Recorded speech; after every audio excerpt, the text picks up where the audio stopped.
everybody, and welcome to another episode of Curse of Mother Mystery. Tonight we're playing the module Curse of Strahd, but it's been changed, transformed, and we're playing in the system and the setting of Frostmark RPG, everything created by Marc.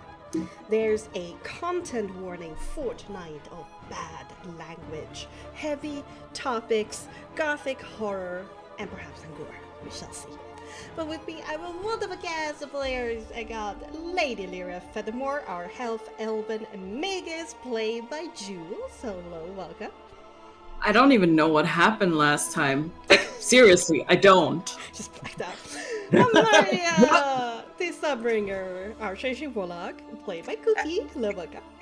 Hello. Oh, what? This is such a precarious situation. It's almost like a chariot problem. Oh, no. Nyx of the Vistani, our Tiefling Bard, played by Adriana. Hello, welcome. Hello. First chairs, now bugs on people. What the shit?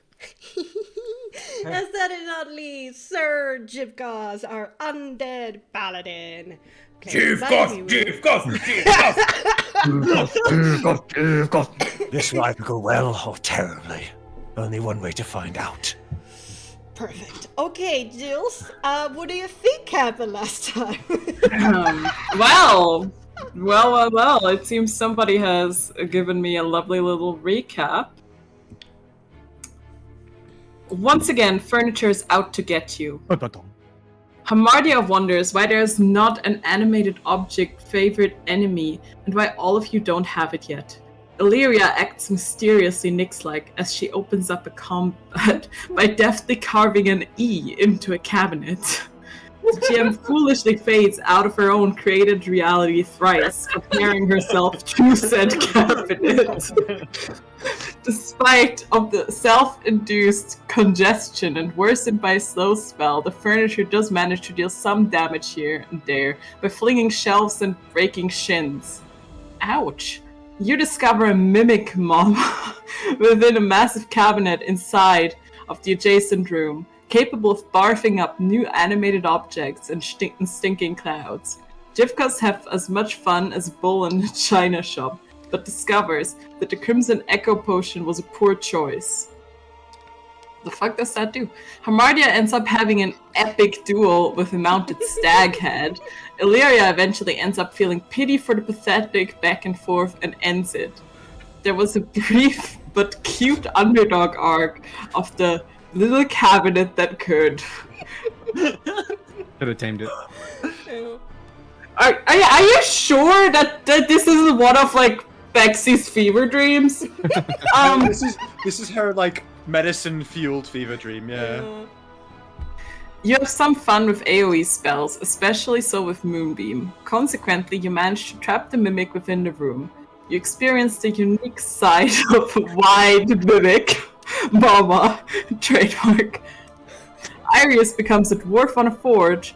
Only at the end of the battle does it realize that its pseudopods have a significant reach, but it's not enough, and it dies a sad death as a mouse trapped in a cage.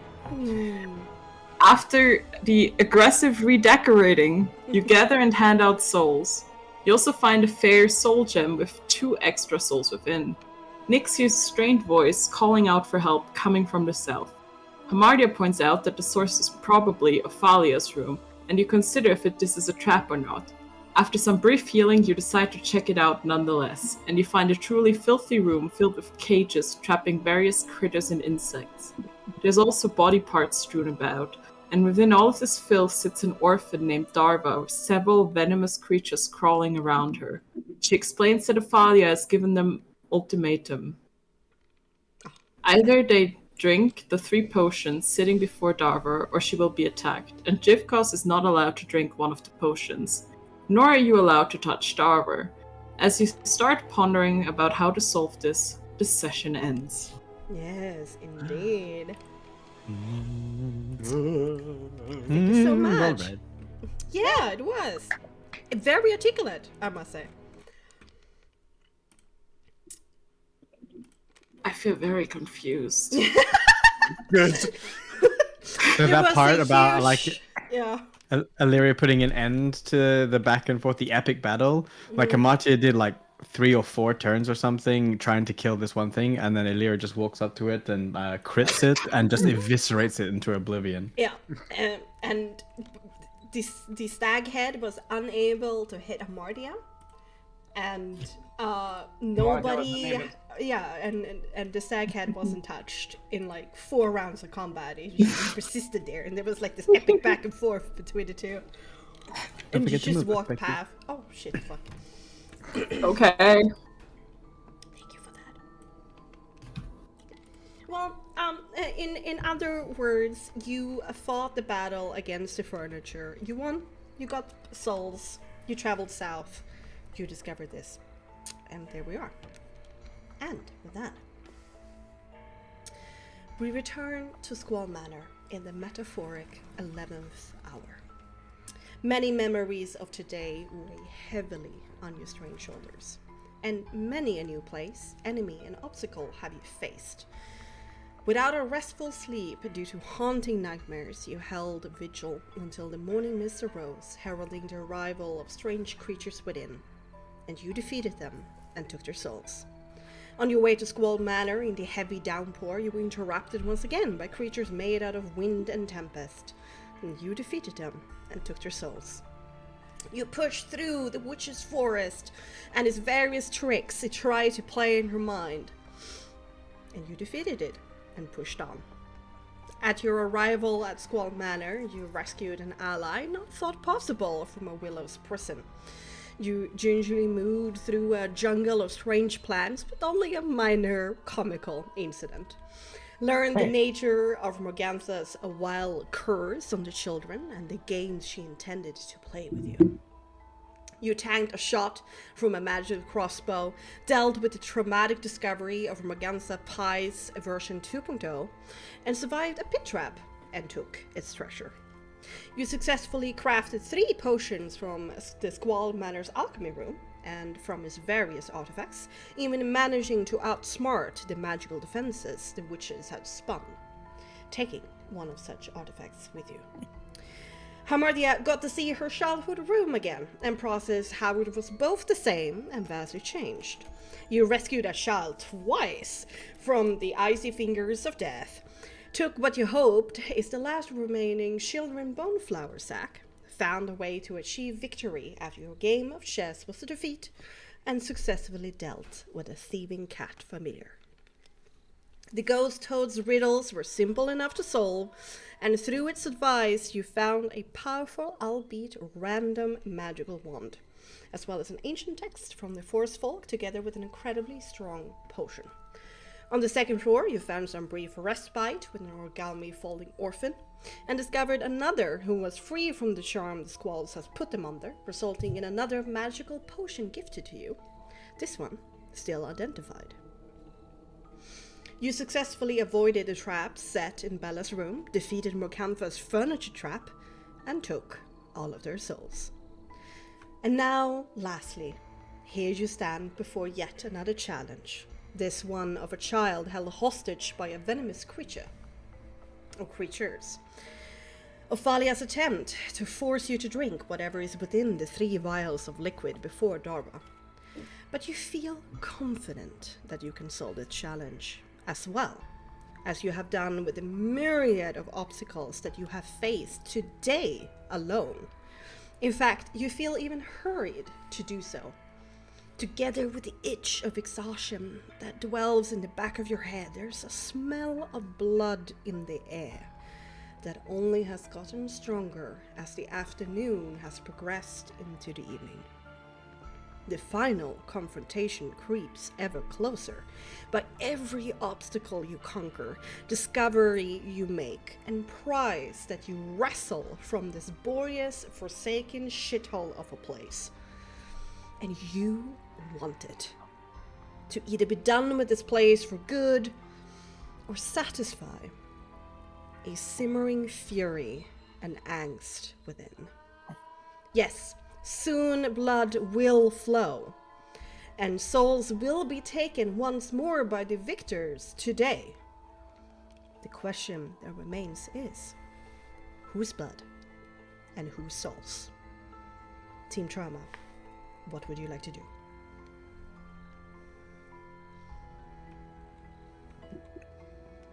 Well,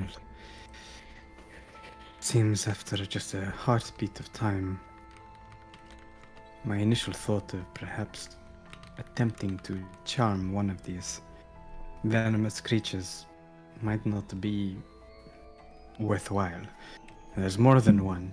Quick check, GM, how many?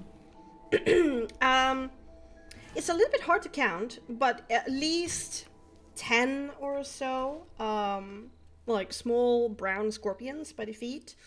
You had like 4 to 6 perhaps black vipers around the torso, and in the hair, oh my god, 5 to 10. Bexxy, do they count like swarms of beetles that Ham has, or are they like regular multiple insects? You know that Ophalia is a very potent conjurer. She's really good at it.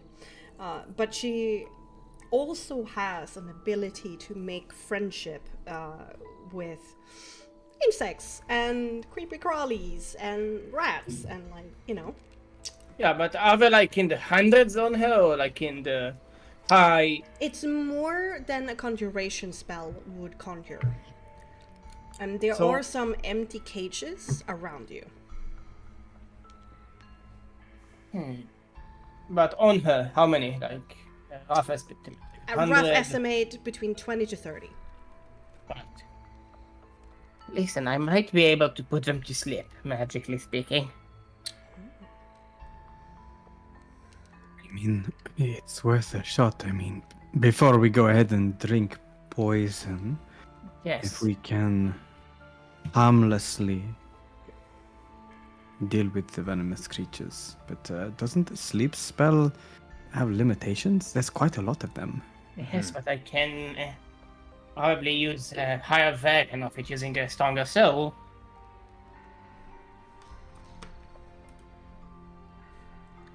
But there's quite a lot of them. You think Yes. you can cover all of them? I And- think I can. If there are only 50 of them, I don't think we should be too. I mean, if I can take down 3 regular folk with it, I don't think I should have much trouble taking down a few dozen insects. It's much smaller, more successful. But you will also make the child fall asleep. Or no? Uh, No, maybe not. I don't think that's how a sleep spell works. It depends on how long we have. We can wake her up immediately after, so it's a problem. She'll only be asleep for a minute. I can cast a sleep, and then we can take her out, clean her up pretty quick, and then burn this whole thing. Oh, maybe she's bound to them. That sounds good.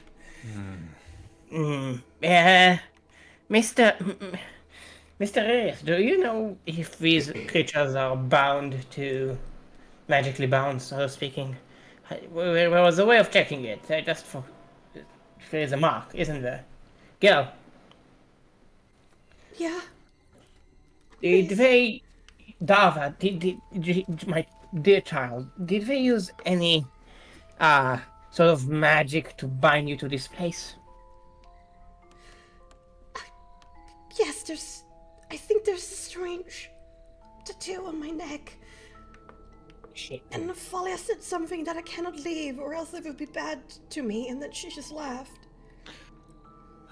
Even if you put these creatures to sleep, she may not leave, and they will most likely fall upon her again.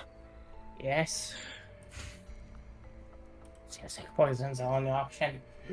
Yes, well, it depends upon how long the sleep is in effect, and when we think we can return. Because if they wake up, we don't know what they will do. They will probably take that as some kind of aggression and then attack the child. Ugh. I have a compendium don't want here that. of my abilities. Let me check it in the Frostmark wiki for one Pulls moment. out a scroll. Please do tell us more about this Frostmark wiki. So it is a magical book that I found in a place called the Ethernet. which lets you look at all information regarding the Frostmark system whenever you wish it. It's quite a marvelous little thing that we have as hags. But I think I can get you a Frostmark wiki as well. I'll use a magical spell called Link to do it for you. Say. Go from Furious to Wiki. What the heck with Nightbot? Nightbot's broken. I think it is. Why? Okay. Damn it. Wait, That's can we try We weird. had to this lovely pitch. Oh, If I I use wish I my got one. if I use my spell, I will only be able to make them sleep for a minute. That is not enough. I know. But what if we make them sleep and then we turn her invisible? Could be a And what? She stays invisible for how long? Well, if the creatures can't. Ah, damn! But the creatures might be able to sense her even without seeing the. Snakes can do that. Yeah, I'm not so sure about the biology of insects, but if they fall asleep on her and they wake up and they still feel her, even though she's yeah. invisible. The spell works in a way, but you have to specifically wake the living creature. You can't just. Maybe before we get down the rabbit hole of too many odd suggestions, perhaps in this room there is something that could reveal some sort of hint, or maybe Bella or Ophelia left something behind, some mark, something discoverable. I suggest we do a quick look around just to double check there's nothing that we can immediately find. Right. We may only hope she been so kind. Well, if there's anything, they are sloppy, Let us try, at the least. at the very least. Okay. Make me investigation checks. Okay, I'm rolling, but someone can help me, or you can run. How do you want this? Yeah. Who? 2 rolls, either Investigation one and- advantage or 2 people. Investigation and what? Spear. Cunning. Cunning. Investigation cunning. I'm pretty cunning. Are you pretty cunning, Nix? I'm pretty cunning. On the scale of like. Oh god, both of you. Are Oh my god. Yeah. Okay, we both I'm roll. pretty cunning, We both pretty roll. cunning. Yeah, we both roll. Okay. On a scale of 0 to 20. How cunning are you? Oh, you're way more cunning than I am. Oh, you outcunned me. Walking through this room and interacting with it, like opening shelves and drawers and stuff like that, it makes everything more icky. The insects and the rats and the snakes kind of react to you when you get close. It's not like they're able to attack you, but they're certainly aggressive and aware of your presence, and they do not like you being here. Immediately, like, the room is filled with chittering and hissing and whatever sounds that insects make when they're upset. It's like this crawl up your spine of just uncomfortableness. And as you explore the drawers and the cabinets and the various little corners of Falia's room, you just discover more dirt, more filth, like discarded body parts that might have been left and forgotten to rot inside of a shelf for perhaps months. And opening up these spaces blows out more fresh and pungent smells. And you thought, it was bad enough. But no, you find more signs of Falia's depravity. She hardly has any clean laundry. Everything is a mess. There is not entirely any kind of organizational system to her things. And you find various rusted equipment, just dirt piles, body parts, and various objects to help her deal and feed and take care of her pets. Eat. Some food, perhaps, but I don't know how well we can entice them off of the child if they've been given some sort of effect. I think I should know. I think maybe. What did the fire always wanted me to bring here? What was it? Give me a moment. Bexxy. Can I remember? Make me an intelligence check. Go, go. 15. 15. What's it up? Thalia wasn't that much of a hands-on kind of person. Like Morgantha and Bella had your attention 80% of the time, if not more. Thalia was much more an independent creature.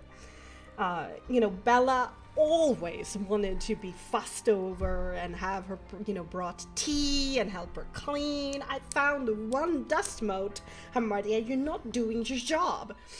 Morgantha was somewhat in that vein, but not as needy. And Thalia mostly disliked you, having you in her room, and she only let you in when she really had to. When there was absolutely no fresh laundry in here and something had to be done or she needed help, another set of arms with dealing with her insects, like moving cages around or helping her with a bigger project. From time to time, you brought in waste off the kitchen that was plucked clean, even like the bones devoured by her various pets. They are not so picky when it comes to food. And Marcia takes the severed hand over here. Yeah, she's going to toss it on the ground near the child. Some of the black kind of mumbas that is around her torso hiss, and there's certainly like more tongue movement as like they smell it. They're certainly aware that is there. It seems to be recognized as food, but they're not leaving Darva to take it. Okay, I think we're onto something. Maybe we should give him like a lot of food. Okay, maybe each of us take a ration and throw it on the ground. Can Jivkos try and, like, looking at the bugs and such, like, use survival to try and discern what each of those creatures would most likely like to eat? Like, if they have a specialized sort of diet or anything. Make me a survival intelligence, and I will think about your background and give you a personal DV. Woo! Woo! Woo! Yeah. Woo! I hope that beats it. Yeah, it's definitely enough for some information here. Well, when it comes to insects, they would often eat other insects, of course. Spiders can also enjoy smaller prey of the mammal kingdom, such as small rats, frogs, things in that vein, depending upon their size. These are not like tarantula sized, so considering like the half size of a spider, there's not that many mammals that could be feasible for them to hunt, so they're probably just scavengers or insects hunters. They haven't spun any webs around Darva's head, so they're probably not weight spiders to get food. They're probably hunters. And of course scorpions can also, depending upon their size, also can take some mammals in like desert areas, such as mice, but these are smaller. And when it comes to at least scorpions with the 20, that the smaller the scorpion is, the more venomous it is. The black snakes Of course, birds, critters, they are not usually the one to eat insects, though. The other two insects are basically omnivores in that regard. Well, not really in the vegetarian sense, but can eat a lot of different sources. But the snakes do require more mammal kind of food. Probably rats would be a good thing to feed them. If we wish to entice them with a meal, then I don't know whether a severed hand would do much. Smaller bugs, mammals, those kind of things may be suitable. If we wish to go down that road.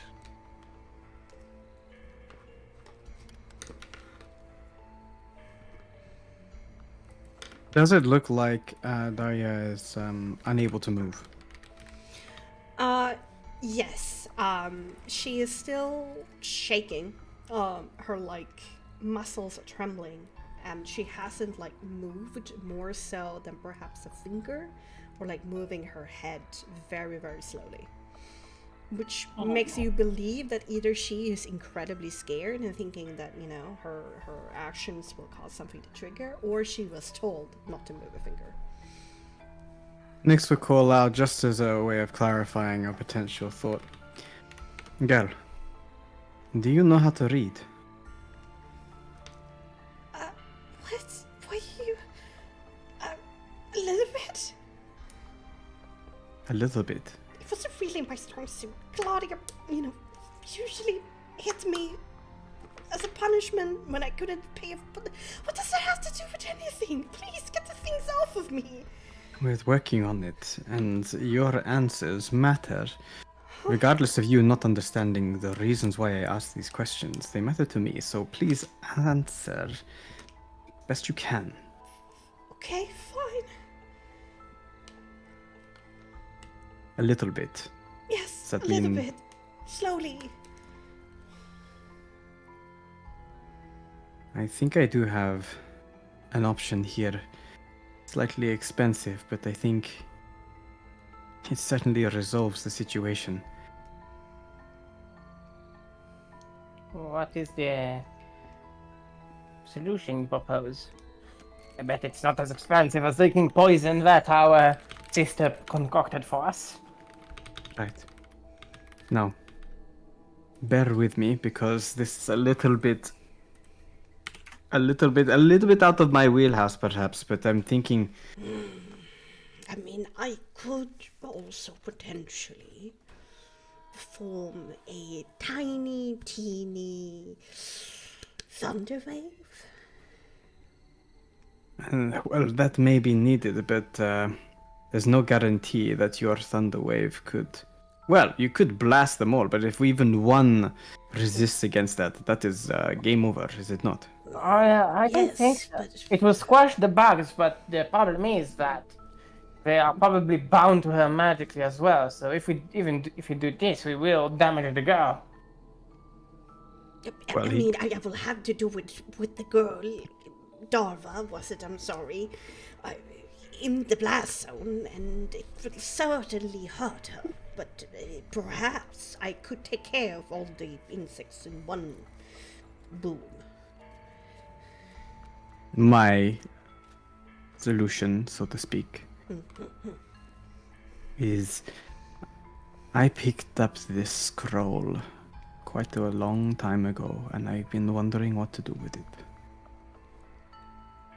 This scroll, should that girl be able to read it, will cast a spell called Anti-Life Shell and force all of the creatures off of her in a 2-meter radius. We then squash the bugs before they have a chance. It lasts about an hour. Arius whistles, low and long, impressed. That actually sounds like an extremely good idea. Yes.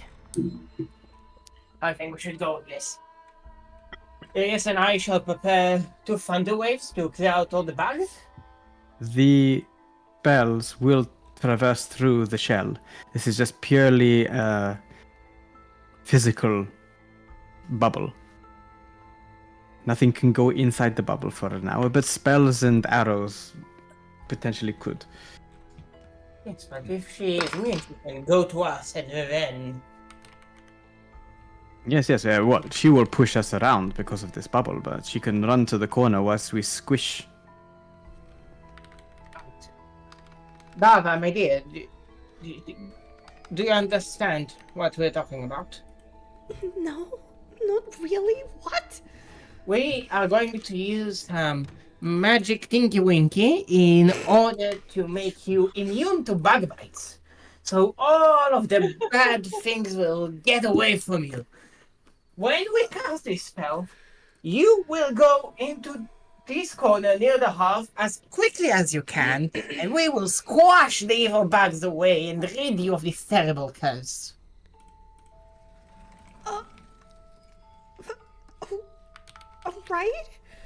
You'll have to wait for our signal, and when that signal comes, you sprint towards that hearth. No hesitation. This is your life. Does she not have to cast it herself? She will have to read the scroll. Oh shit, never mind. Well, let's read it. We can stand a ways so that we are not pushed. And also the bugs, whatever they are, will come our way and we have to do the squishing. But you'll be safe for a whole hour, Darva. Yeah. The scroll carries an enchantment and causes anyone that reads it to understand its contents. Yeah, I know.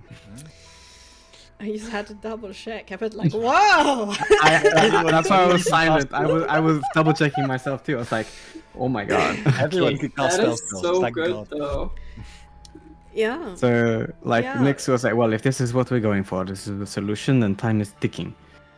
That spell does work a little differently towards. Nyx will throw the scroll, fish out the scroll out of the bag, and toss it to Jivkos, and say, hold it out in front of her. She will be able to read it. Then dip out, because those things are coming your way. I would suggest anyone who is more inclined to physical violence to be closer. I'm going to be on this counter right here. I'm going to also be on. Gonna clear this thing up. Oh wait. But we He's gonna can sit- he's gonna stand on the chair. hold our spells. The moment it happens, we start the murder. Anyway, I started blasting. Yeah. Jivkos will just take the scroll, look at it for a second, and then sort of hold it out towards Darva to see if she can, or if not, to see if he can. You have to open it in front of her to allow her to read. Yeah, sorry. As he was going to open it open to see, because she doesn't need to be the one holding it; she just has to be the one reading it. Correct? Right. Yeah. Exactly. Yeah. Or. Look, probably. Let me double check. It doesn't say you have to hold it. You just Yeah. have to be the one that reads it. No, Also, no, anti-life that's does work a little different to what we said, but I'm not going to clarify because my character wouldn't know.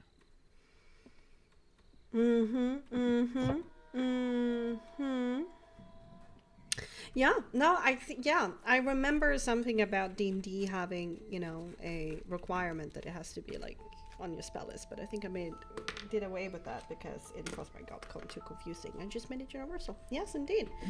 Okay. All right. Time for a child to cast a 5th level spell. Yep. Yeah, that's fucking like Darva is like wide-eyed, and she looks at all of you and says, "Can I do that? Can I?" Yes, you can. Trust us. Doesn't that Let's give it a require, try. I don't know, something like magic? Don't you need to have some kind of magical talent, like Evonia or something? No. Nope, an idiot like me can read that. So can you. I understand the circumstances. I'm a bit of an idiot here, but please, that's pretty rude. Just called myself an idiot. Yeah, but you call me an idiot in the same time. Yeah, okay, I'm just stalling for time. Okay, let's just fucking do it. Okay. Yeah, he'll just hold it open where he is in front of, so she can read it. Oh jeez. Okay. Nix will prepare a sacred flame for when Dava reads it to cast on anything that's close. Any bug-related thing that's close. Okay. Yeah, can't ready an action. I think what would areas hold here? I mean, he get force plus 2 things, but there's more than 10 here. I mean, you might as well go for the biggest things. Yeah, if Darva moves out of the way, he can definitely Thunderwave it, and it will take out the whole Well, thing. Yeah. we told Dava to move. Ham told Dava to move into the corner, so Yeah. by the time she does that, nothing can get close to her, so that's Yeah. fine. Yeah. I'm assuming since I'm holding the thing, I can't ready an action at all. You ready, stomp? You know what? I will accept the stomp. Oh yeah, stop. The thing is, the insects are holding their action if something happens. But considering that this is the use of a 5th level spell, and this is not something they, in their, limited intelligence, understand what is going on and what will happen if just Darva speaks some words here, I'm going to roll an initiative between Darva and the insects. Whoa! And Darva is... Counterpoint. Oh, yeah. She has been speaking already, and insects and animals would not know the difference that she's casting a spell. Yes. Indeed. But they're ready if something happens, and there's a lot of them. And so when she finishes speaking and the magical effects takes place, I mean, they could technically use this as an interrupt before the spell goes off. But considering the limitation of what the insects understand, they will have disadvantage, and Darva will have advantage. So chances are very high. Okay, well, it's the best thing I think we got. The chances are very high, but I'm gonna give the insects a chance. Okay, let's do this. We might have a dead kid. Dice gods, dice gods, dice gods, dice gods, dice gods, dice gods, Okay. dice gods. It's in chat, dice gods. Alright, I'm gonna roll this publicly even. Dice gods, dice gods, dice gods, dice gods, dice gods. Whew. The chanting here. What is the average dexterity of 10. these guys? Oh, never mind. Dice gods, dice gods, dice gods, dice gods. I think we've still got a second until we actually get the roll. Oh, I God, just need to see what their average dexterity. I am doing the dice dance right now.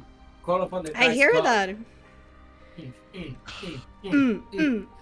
Yes, dice.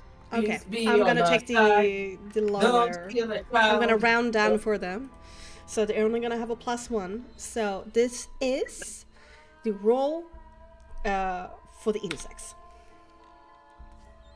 That's Ooh. Oh my god! Ooh. No. Okay. that's bad. I don't like that. Dice All right. gods. The brown, almost like see-through scorpions continue to crawl around Darva's crossed legs. The black mamba squeeze around her torso and kind of go underneath her arms and then up over the shoulders. The spiders Can we not climb talk about bugs? all over her face, and she trembles as one almost spider like dips a foot into her mouth as she No! Fuck you! as she very, very carefully read out these words with a trembling voice. She kind of loses her voice like a little bit halfway through, and she has to like redo it with a little bit of gusto to like make this happen. But even though Darva is incredibly exhausted, and you can look on her to see that, and she's very scared, she's in a mortal harm situation, and she's been in that for like 6 hours by now. You can also see that this little girl is pretty brave, and casting a 5th level spell is fucking cool.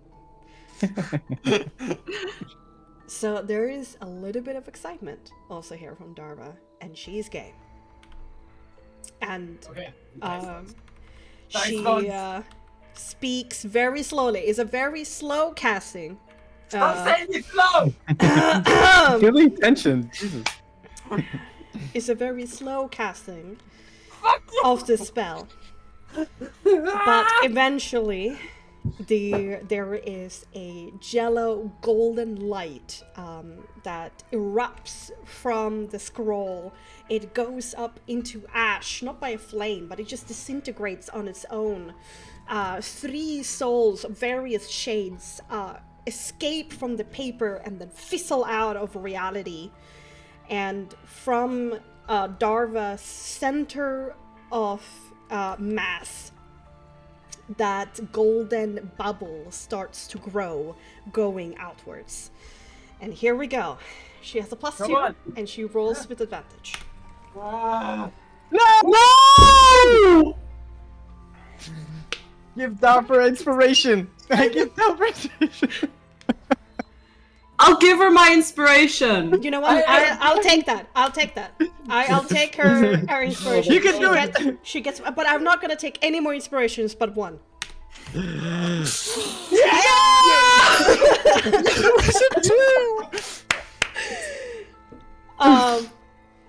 She falters. Fuck you, Ophelia. She falters on the last word, and Ilya, you rush in to correct her on the correct pronunciation of that word, because you did sometimes pay attention in school. Just not always. And the bubble grows, all of the insects hiss, try to attack her, but they just hit this bubble instead, and Darva bolts into the corner, climbs up on top of the nightstand, and almost crawls up the wall as she goes, and all of your spells go off. Still, Irius is going to spend a spell slot to do a thunder wave to really destroy these motherfuckers. so there's Thunderwave as well with him? Thunder waving? He's thunder waving. That's a level 2, so DV14. He makes it 2d8 damage, minimum of 2. The highest HP here is 3. Oh. I'm also thunder waving, Bexxy. Yeah. I know. I'm gonna see how much damage he deals to see if either okay. No matter what they roll, if they succeed or not, they all disintegrate by this thunderous boom Let's go! by Arius. You know what? Good job, guys. Really Yay! This cost us a 5th level spell slot. Inspiration and Thunderwave, but you did it. Oh my god. Look, the inspiration was worth it. Resources are meant to be spent. Could Oh. Jivkos rush over? Because it is a anti-life shell. He can go through it. Yeah, because you're undead. Oh my god. That is so funny. Yeah. He could just run straight through it. As soon as the insects disappear in the thunderous boom, Darva collapses in a heap on top of the nightstand, and she's just breathing, fresh tears down her face. She's pretty bewildered. He'll just be there to make sure that she is not having a panic attack or anything of the sort. Morning Lord, I promise I will never miss a mass again. I'm going to church, I promise. You will be safe.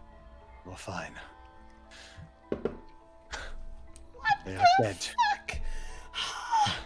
Okay. And she's just having a small panic attack, but Jivkos, you're there to calm her down. Do you touch her? Hesitantly. She doesn't shy away from it, but there is sometimes this worried dart of an eye as she looks at your flesh and how weird it feels. But she lets it happen. I am a vessel of our morning lord. It is safe. Whatever you guys say right now, okay, fine. Well,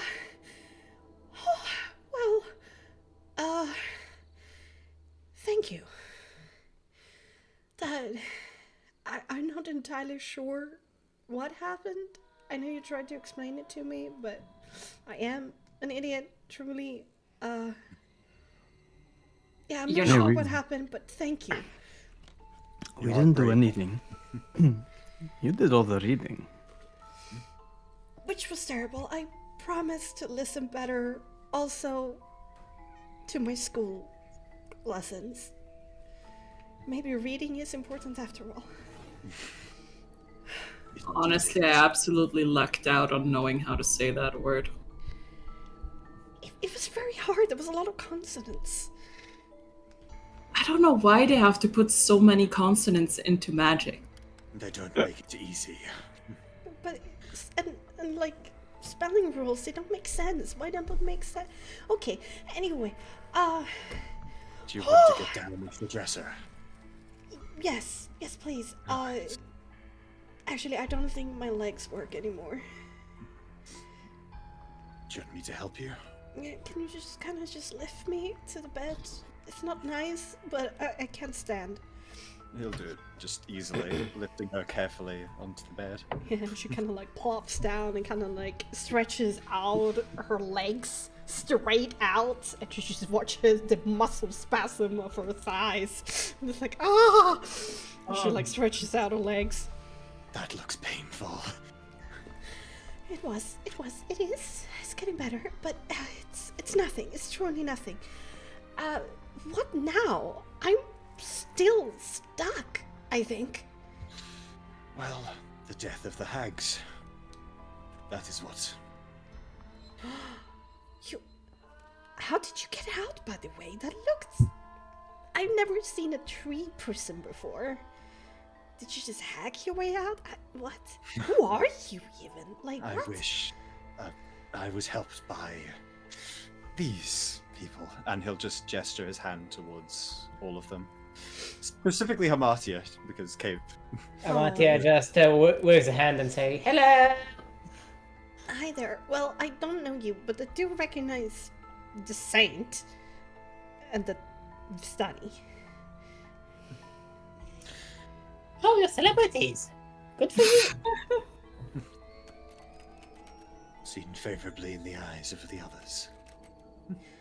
So, you come here to help the orphans again, which is super cool, but like, what do you get out of this? Like, nobody goes this... Yeah, nobody does this for us. Well, you deserve to have people care about you. Jivkos just nods. Uh-huh. That's nice. That's nice. We try to take care of each other, but it's not always easy. You know, we're all the fucked up adults. You are but children. It is not your fault or your responsibility. Maybe. So you're just gonna go there and kill them? Are you even capable of that? You're We capable are. of many things, so yes. We're capable of much more than that. A couple hags should be an easy thing. He silent says in a jovial way. Okay. Alright. You're pretty cool.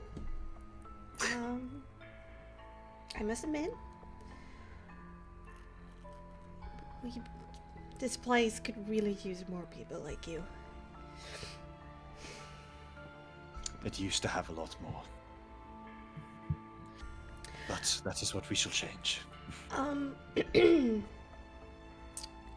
Just for, to be safe, could you, like, empty out whatever is in those files? So it looks like you drank it, in case you die and she comes back. It's likely with a massive thunder wave, the Oh, yeah. potions will be shattered against the wall. Yeah. I was gonna say, I think they're shattered all across the floor with all of it all across the carpet. Is there some way to hide the evidence? Because I don't think she would be happy if, she comes back and you don't. Oh, ye of little faith. She won't come back, trust us. This shall be the last day she draws breath. Oh, okay. I certainly hope so, but I've learned not to get my hopes up. Then let us give you hope.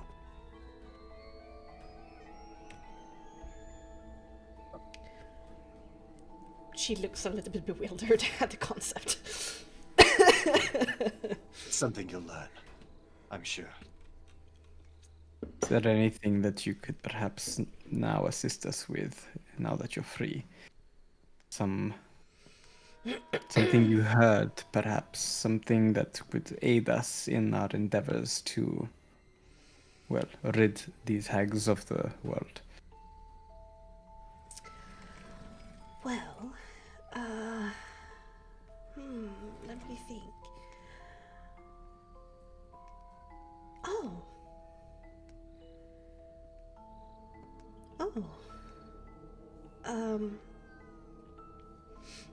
Ophalia with taking me as a personal assistant or whatever, sermon. She's Oh, taught my me. apologies. Well, My condolences. yeah, I think out of Lubina's and Ivania's lot, I got the worst one. But the way they've been treating Zarko, poor little guy.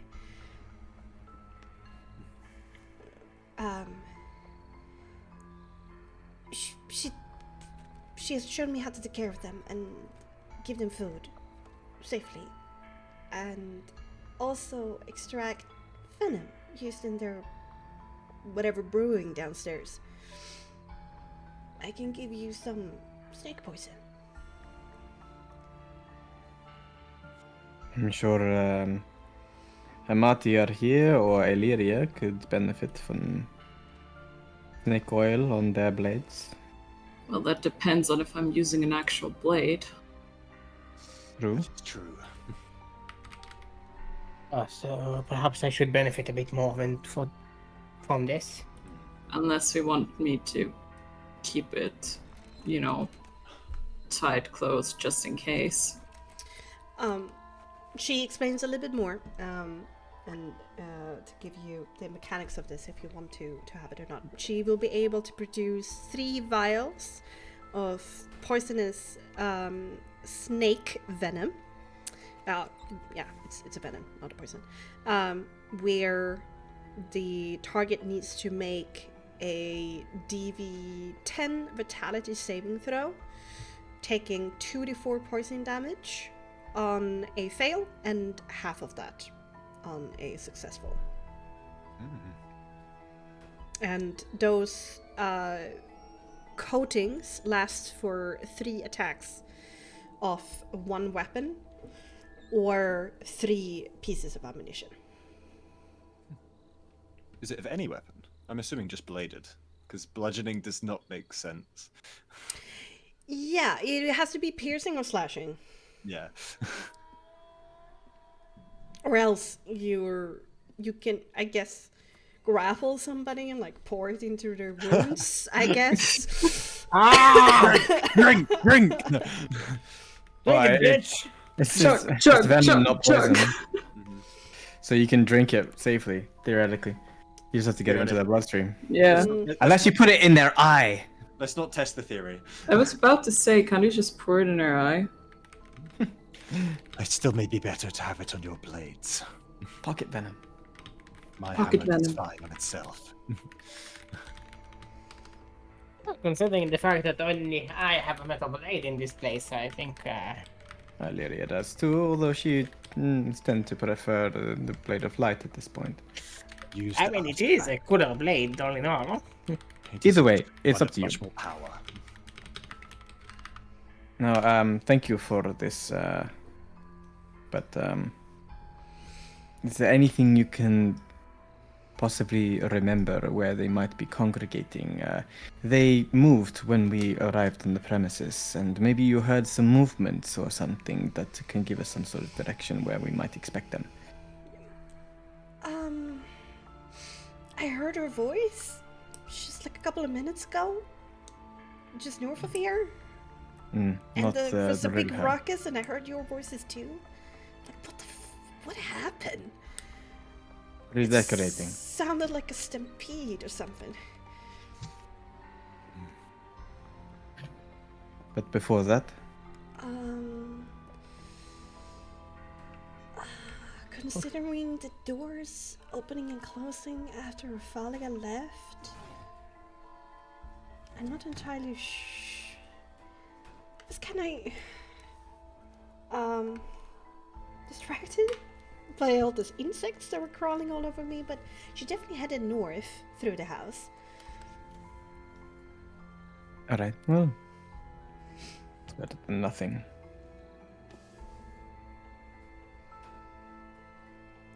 I'm sorry. It's fine. I just wonder if we should rest before we encounter them, but how's everyone doing? Pistachios, I'm doing well, anyone? I'm doing fine. I'm doing better than I remembered. Actually, considering how many short rests you have taken today, it's not really feasible to take another at this point. If you want, I can take another hour and I can probably summon Soul. Do we wish to delay a whole hour? No. But he will be mad at me if I don't get him here. Who is Soul? He's my best friend. A He died homicidal valiant. moth. He's my best friend, and he's a cutesy little bug, and he might have homicidal tendencies, but he means well. He was the bug who died in my tree. Yes, he died for you. Give him my thanks. He's just slightly confused and puzzled. I will. Right. But I do concur that unless we are planning on doing something practical, we shouldn't wait an hour just for Soul. I agree. So Then if... move. Alright then. I think we've dawdled enough. We've explored pretty much everything there is to explore, except... except I think... Let me look at my mind. See the map. The only place you haven't gone to is the breakfast room to the northeast. There is the breakfast room, but I doubt we'll find anything interesting there. And That's otherwise, indeed, it is Morgantha's apartments to the north Alright. and northwest. My friends, the time has come. Let's finish this. Onwards we go. Alright. Oh wait, Let's go. I'm actually pretty banged up, so I think I'll take another potion. As you exit the room, the thought dawns upon you that you're probably very close to this final confrontation. Like sharks, blood is heavy in the air, and you definitely smell it. And you know that this fight that comes, if Morgantha is hyped up to be, as much as she hypes herself up for everything, if the hype is true, She lives up to the hype. if she lives up to the hype, You should probably prepare beforehand. yes, and you're at a threshold. Consider all the things that you have with you in your inventories to make sure that the right people have the right stuff, and if you know what everything you have with you is. I need some healing. I'm banged up from the fight. I got hit with a lot of shells. I do not have much in the way of healing, but I may offer some if required. A small amount. We have potions. Do we All right.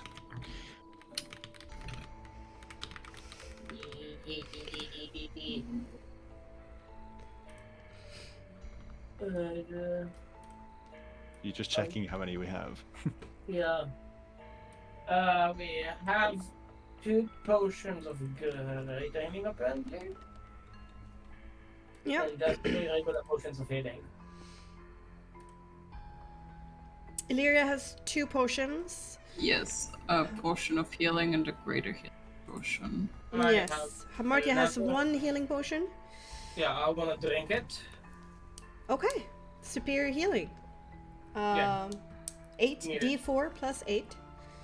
Chunky. Are you that low? Wow. I mean, I'm not She got stunned by the shot. Yeah, standard. Okay. I got Well the boxed. stunned. Oh, Okay, a that's good roll. actually just one point of overhealing, but I'm good now. Nice. Very good. Okay. Hell yeah. And then my HP maximum is actually a -10 because of the ghosts. The ghosts. Yeah. Chief Cost. Hmm? I think if this is the threshold that we have to pass, those potions that we crafted downstairs may be necessary here. Indeed. I agree. And I also made use of the greater one that I have myself. Because it is an hour, yeah, it is. He's going to pop off the lid and take a look at the fingernail inside of it. And then just shrug and bottoms up and drink the potion of Storm Giant Strength. Ooh. Nice. Ooh. You Popeye. feel it, Jibcos. You feel your muscles swelling. And blood is certainly, well, if it would, it would. If it could, it would. And this unnatural strength. And, you know, the bull in a shiny shop has often been true for you in your life, where you always felt like, ugh, everything is so fragile and I need to be careful.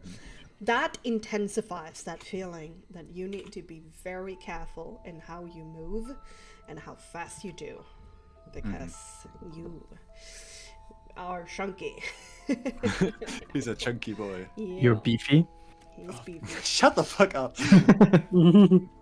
Okay, and then we have the 2 potions of resistance to necrotic. There was one for psychic, wasn't there?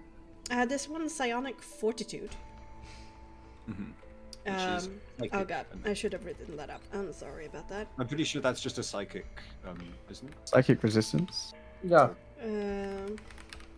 It'd probably be resistance. No, I to think it's psychic more there. like stunned and stuff like that. Let me double check. Oh shit, that's good.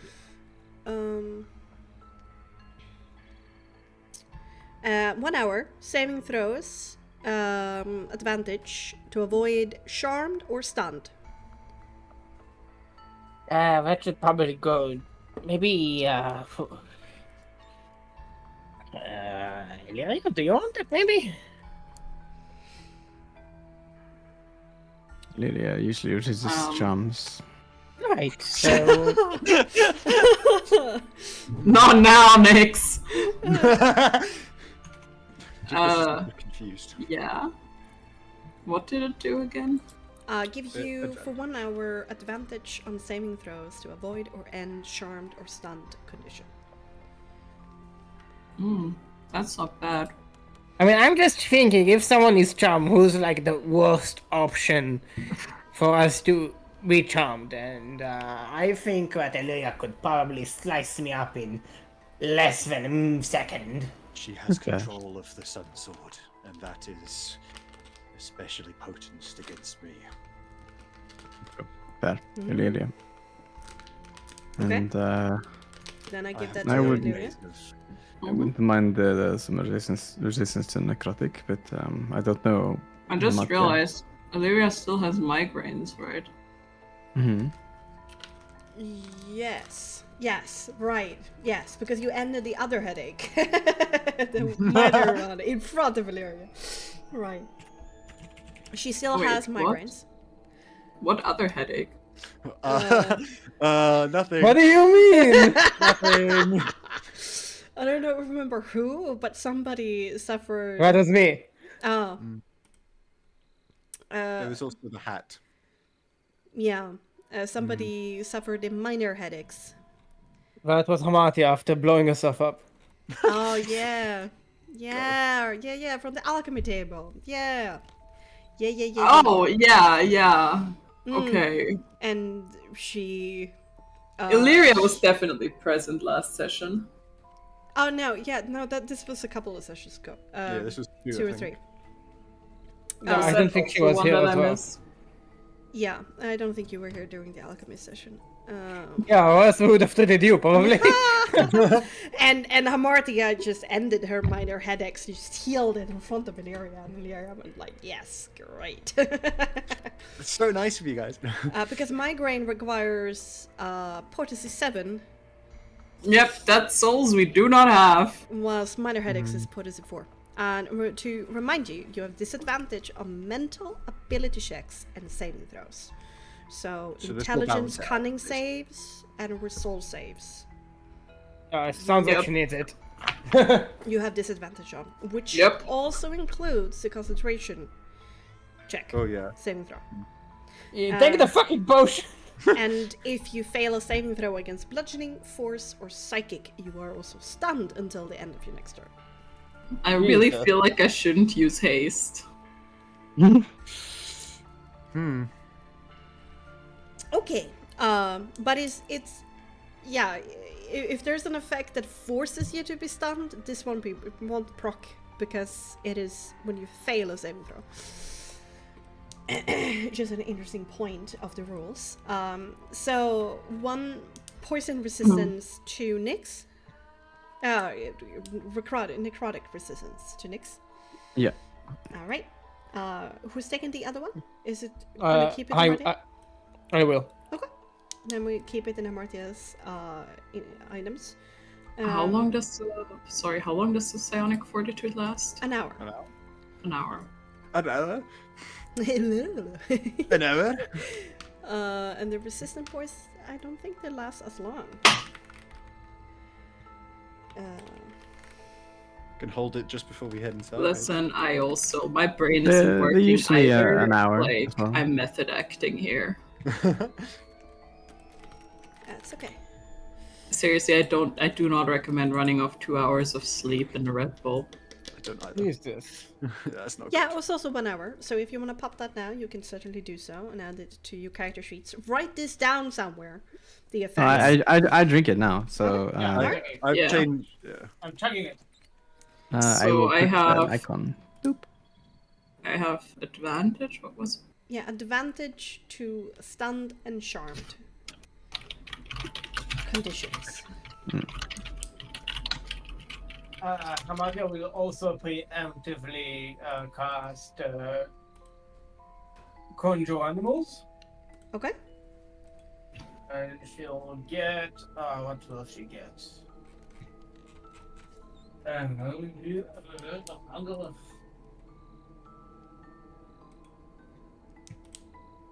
She'll get 8 hawks. 8 what? 8 burbs. Hawks. 8 birds. Matia will. Oh god. Can we have 1 out on the battlefield for now? Can we have like 1 owl swarm? It's Yeah. not a swarm there. One for now, but like multiple more when we're doing the actual combat. Yeah. Yes. So we have 8 owls. So basically, you see Hamatia summoning and from like the windows or something, they just have this swarm of 8 owls, which all of them seems. I never use the owl, so I'll describe it. All of them seem like the feathers almost like autumn leaves, like reddish green, reddish orangish sort of colors, and they all have the same horn Hamatia has on her side of the head. But then the eyes glow this menacing blue. Cool. It's super duper cool. Let's make the vibe check. Vibe check! Soul check. You bring out 16! 6? Yes, indeed! Yes, indeed. The vibes are had. The vibes I have. Okay, and then lastly, you still have one potion that is unidentified. If you want to just spend some time to identify that, or fuck that, this could just go. We do the sippening. Oh yeah, the sippening. Yeah, since this is not the strange potions from, I realized, yeah, that I wanted to do special. I realized that I fucked up by not explaining actually what this potion does. So, Marty, you bring it out. You take a slightly bigger test this time to like really test it out. Let me see. And this is the effect that is made known to you. Yes, this seems like to be something that I am currently thinking about. Where's the text? In the potion. Yes. When you that's- drink this potion, you fall asleep for 2 rounds. When you wake up, you receive the effects of a long rest. Oh shit! If you're interrupted before the duration expires, the effect does not apply to you. Oh, that's cool. That is an insanely good potion. Indeed. It's also why I've got like, guys! Take a sip. You feel a little sleepy.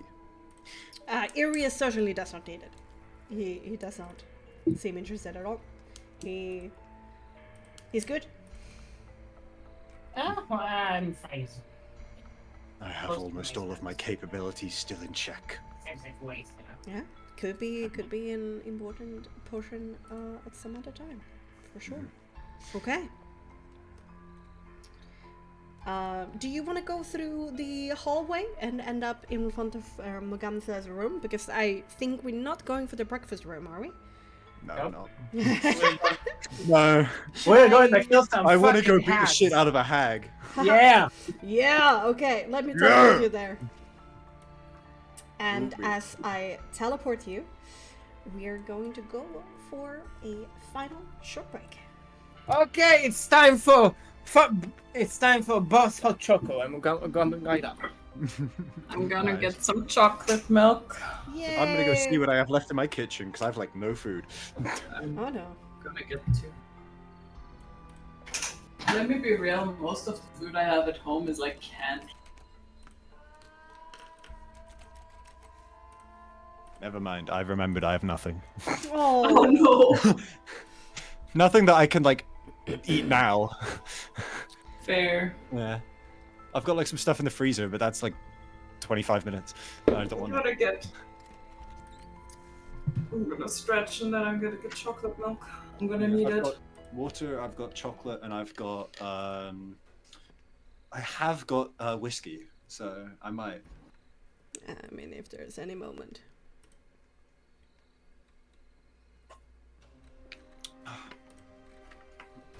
Okay, now I'm gonna go and get myself my refills. Sick.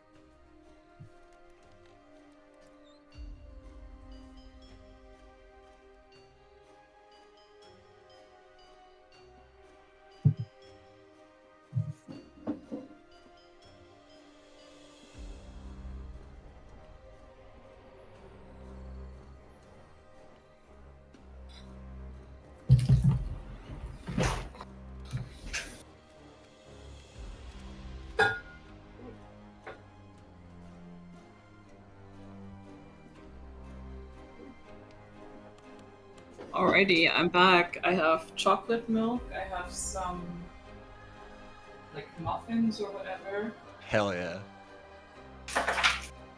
I have a massive chocolate bar. And I have like so it's like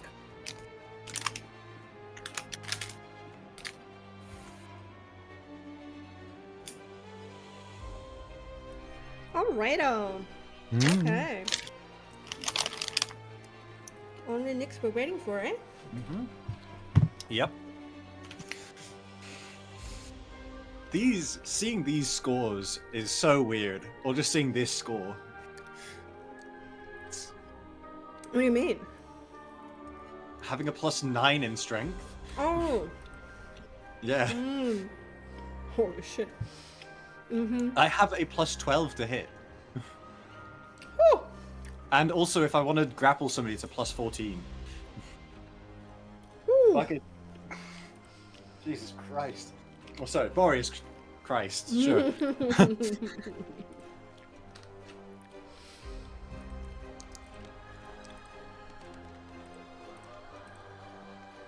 I'm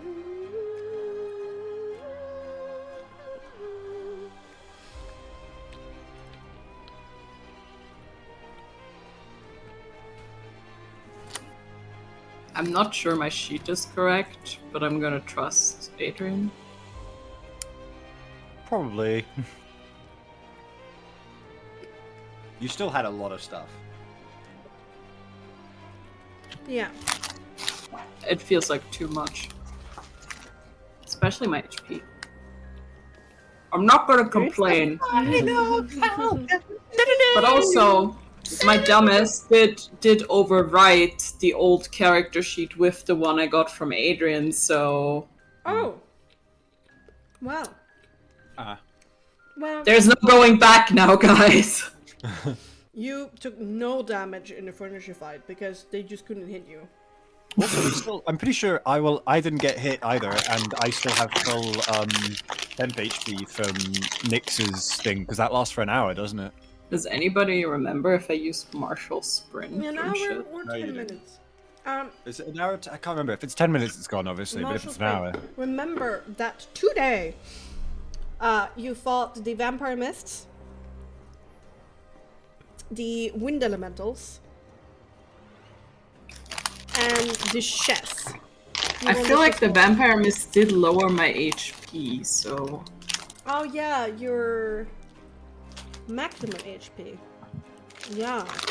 I don't know how much that was. I think it was at least 10. Look back in the VODs, really quick! No. It was 10 for me, so you can just assume it was 10 for you. This feels really embarrassing right now. It's fine. It's been a lot of episodes. Yep. Yeah, and I unfortunately missed quite a lot.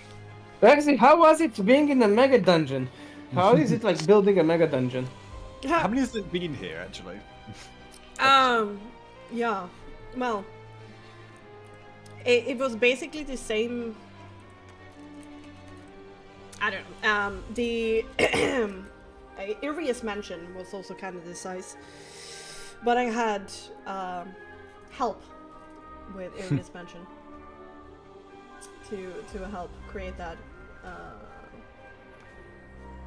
Oh, the cool as fuck map. It was very stressful in the beginning because I wasn't finished with all rooms when you arrived because it's a fuck ton of work because the map, also took time to make, and statting, all the stat lines out, all the chess pieces, all the furniture pieces, the conjurations. Yeah. The stats of all the traps and rewards and having all of it in Roll20 and prepared and creating all the the dynamic lighting. I was very, very stressed in the beginning because I wasn't done, and because it was so free for all, you can go whatever you wanted. That became a problem because I wasn't done with the whole thing. But thankfully you agreed and helped me by steering towards Jibkos. So most of that first episode was spent talking to Jibkos, and then you entered into the lower sections that were actually finished with, which gave me the 2 weeks time to finish everything. But for the last 3 weeks, it has been so fucking chill because I was done with everything. So I have it was super So what intense happens in the after we're beginning. done here? And then, I don't know. I don't know where you're gonna go. So, We're freeing the kids, that's for sure. what do you want to do? So, I guess for next session, there's actually gonna be some serious work. Otherwise, I mean, they've we just been still have spending a my big time. fucking fight ahead of I us. do need to go for another minute. I'll be right back. Okay, we're still waiting for Adrian. Who's muted? I'm back. He's I'm getting back. himself. Oh, he just came. Oh, okay. Oh, it's okay. Space. Adrian. I'm just crunching and also talking.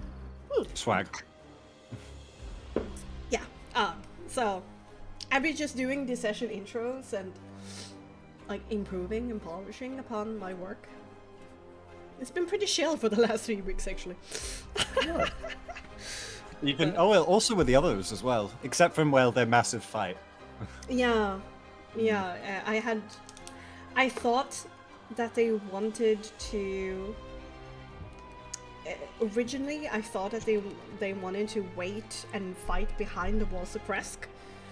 So I was working on a gigantic fucking map. Oh no!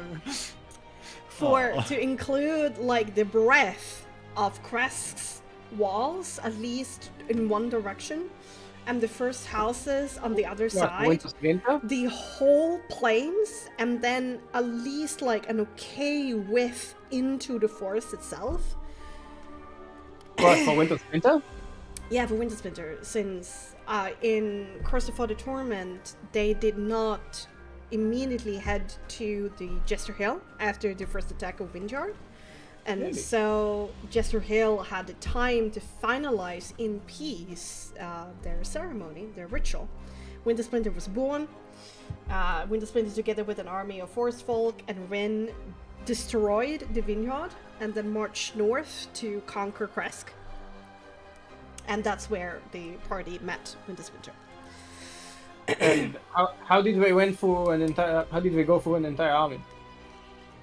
Well, it was actually not that many forest folk because there's not many forest folk around, and I needed to leave behind some guards at Jester Hill. So I took the numbers I had for Jester Hill originally, and then I shaved away a few guards, and then I took the bulk as an army, together with all the important ones. Yeah, with all the blights that, were around on the map, also leaving some blights behind as guards. But with Rin together, like you had Orn, the level 9 barbarian, you had Balgir, the level 9 druid, you had Winter Splinter as a boss, monster, and then you had Rin, the winter hag, together with a number of level 4 and 6 druids, and level 4 and 6 barbarians, and a blight army. Barbarians are scary. So it was still like a sizable group. Like when you looked at the CR levels, crazy. When you chumped it up all together. But the party, to withstand that, I gave the party Arius, Rickton, and Esmeralda. Oh, I see. To be able to fight that. Without Rickton and Essie, that would have been extremely hard. Oh god, I need to stop talking.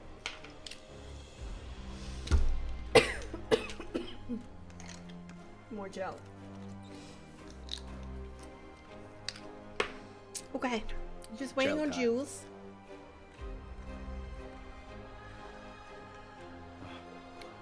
Yeah, so a little bit behind the curtains. Woo.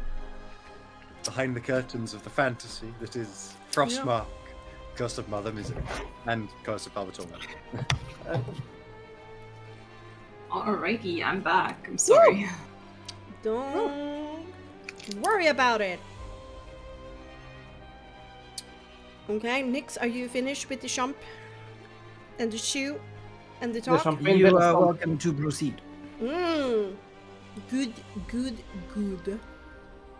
Okay, so let's bring it back again to where we were. You walk around the hallway, still doing the bedroll trick, just in case. Don't worry about it. No pit traps found, and you make your way unscathed to Morgantha's door. And Harmardia, so much have changed. You have grown both as a person, but also as a combatant, as a person. And even so, this door brings up a lot of complicated emotions. Because there was always a very unpleasant feeling when standing in front of this door for you. Because you know beyond there was going to be another wave of abuse, and you didn't know which form it would take. And so you had no idea how to prepare for it. And so you hated this door.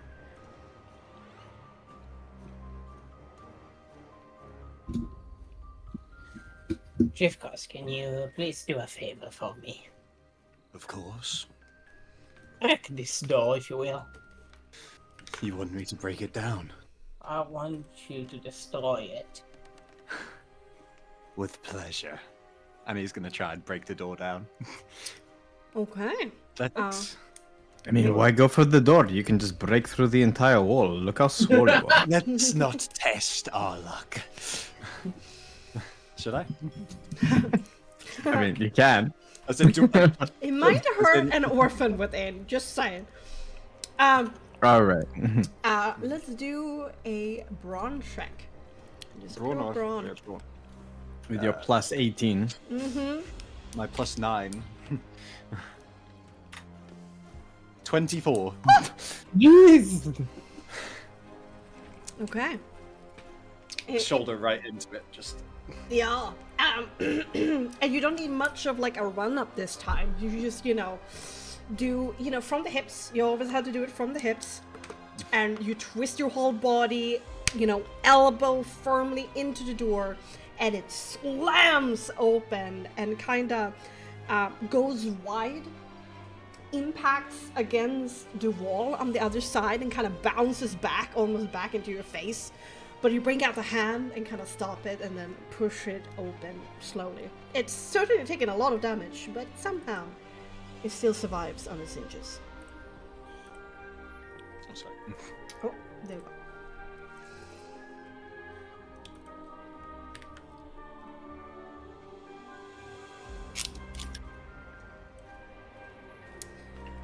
There's a peculiar feeling that spreads through all of you as you step into Morgantha's bedroom. A feeling of invasion of privacy, of a figure that has become somewhat mythological in your minds. But you don't feel shame or apprehension in this invasion. No. Instead you feel malice creeping up your throat like bile. As you survey the room quickly, as you make your way in, this is what you see. A heavy dark oak bed sits underneath a window to the west. The green curtains of the window gathers at the ceiling into a canopy over the bed like a crown. A short vanity with neat boxes, brushes, and perfume sits at the foot of it. A white wolfskin rug lies before a crackling fireplace, and the mantelpiece is filled with dripping wax candles. And among them there's a humanoid skull and an iron cage with a croaking raven inside.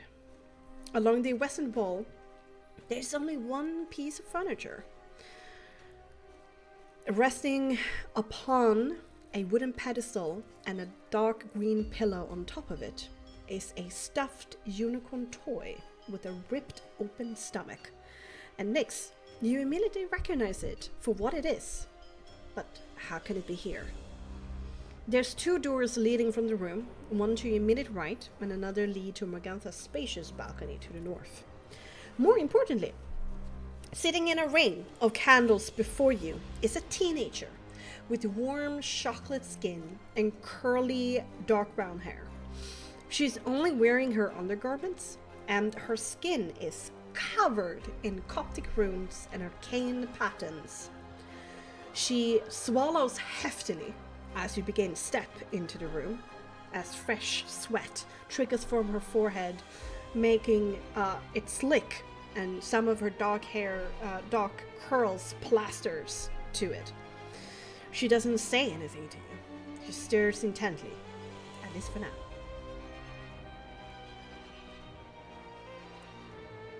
Is it possible to read these runes? For sure. Make me an occult intelligence.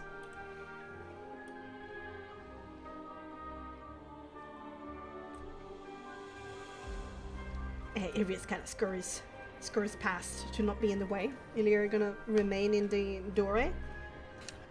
Of course, I'll let fucking 7. in behind. 7. There's a lot of them, and they kind of curl around her. There's probably a lot on her back, and the back of her arms. That and she's sitting cross-legged, so there's hidden Coptic runes there. You can see like in the curves as the runes continue. Like they're everywhere. Bexxy, I want to move, but I'm stuck in the door. I'm sorry. Wait. Oh, that's because it was closed or something, but I was inside it? Never mind, I'm a dumbass. Very stretch. No, don't worry about it.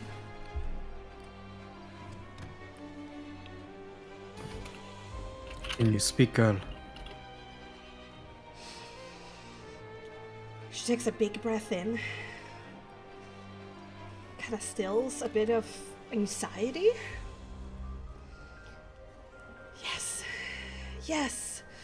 Yes, I can. I can, and I will. The door slams shut behind you, Amardia.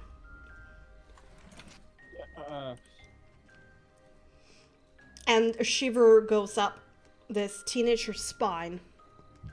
As she closes her eyes in concentration, she immediately says, "In forest deep, where darkness thrives, a child of night with a head of knives."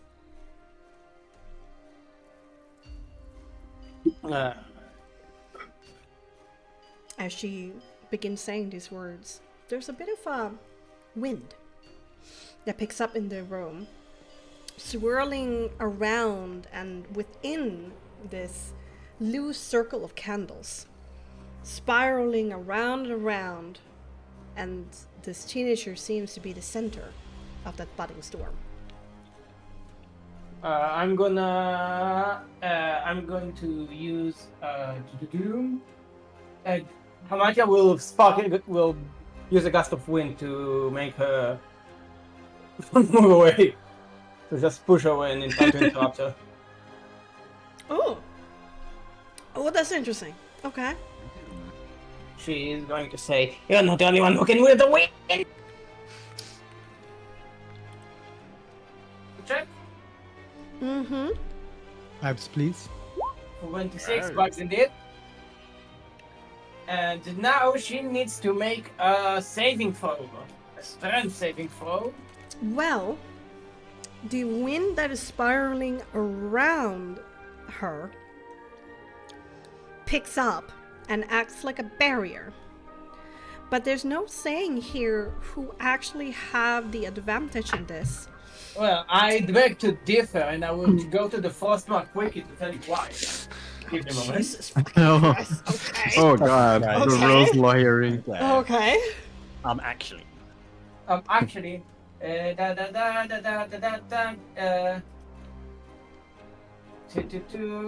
a second, maybe not.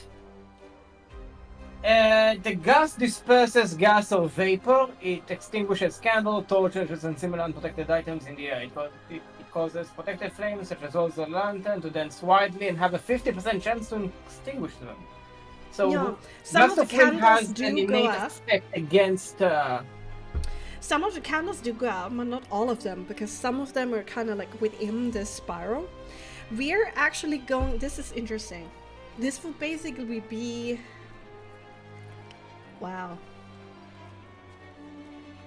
We're gonna do occult brawn checks against each other. Occult brawn? Yeah. Harry Potter. Not brawn! Damn, you could have used this potion. Then I. Blah blah blah.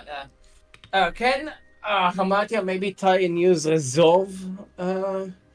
As she kind of sees it as a battle of will more than a battle of strength. Yeah. Okay. Yeah. Okay. Resolve or brawn could work in this scenario. I will give you grant that. I will then Okay, also so- choose whichever is better for me.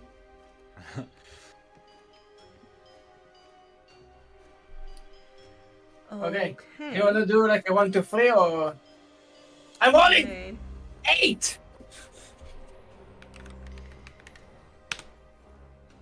26. Shit. Oh no. The gas of wind blows across the room. Jivkos, your fur kind of go a little bit haywire. The owls immediately go crazy in the room because they're kind of like pushed everywhere because it's just made of feathers. Uria's hair just kind of flaps in all directions, and he kind of like have to take it and get control of it. But that spiral of wind remains the same and protects whatever she's doing. I don't think this is a teenager. Who are you? Can I cast Detect Soul Aspect, please? Sure, go ahead. And as you do, she continues, by roots entwined and curses spun, I am the vessel. Let the spell be done. Oh no. Oh no. Oh shit. 16. Yeah, you do the soul vibe for sure. You bring out your very dim looking, I guess, half souls in this. Very, very small, very warm colored red souls that you spin. Your third eye opens and detect magic, you said? No, Detect Soul Aspect. Detect soul aspect. Well, there's a bit of a fae presence. She's a half elf, but it's stronger than it should be. But it doesn't What do you mean? seem to be. She's not fae. She is half elf, but there's a visitor here that kind of lingers around her. Huh. Like she's being possessed, kind of situation. At the same time, the wind picks up even further, spiraling around her in a small tornado by now. Her back snaps back in an arc forcefully. Her eyes open, and then the pupil slides back behind her eyelids, just leaving behind her sclera, and her two arms go out with the palms up. Maybe we should disrupt it in some way. Is this a spell that she's It casting? says Is it that to, the like... spell be done. I don't think it's a technical thing. Should we get out of here? They don't. Yes, let's get out of there. Of course. Kind of in the way. Can I look? As we do this, can I look around, see if there's anything like some auras, some sort of oddities, some like maybe in the mirror? I don't know, if like just like what's going on around? What is the range of detect aspects, and what can it go through? Well, looking it up in the Frostmark wiki, you will find at Penetrate frostmarkrpg.com. most barriers blocked by 2 centimeters stone, 2 centimeters of common metal, thin sheet of lead, or 1 meter of wood or dirt. There is a window though. 12 meters. Yeah, it's quite big. Mm-hmm.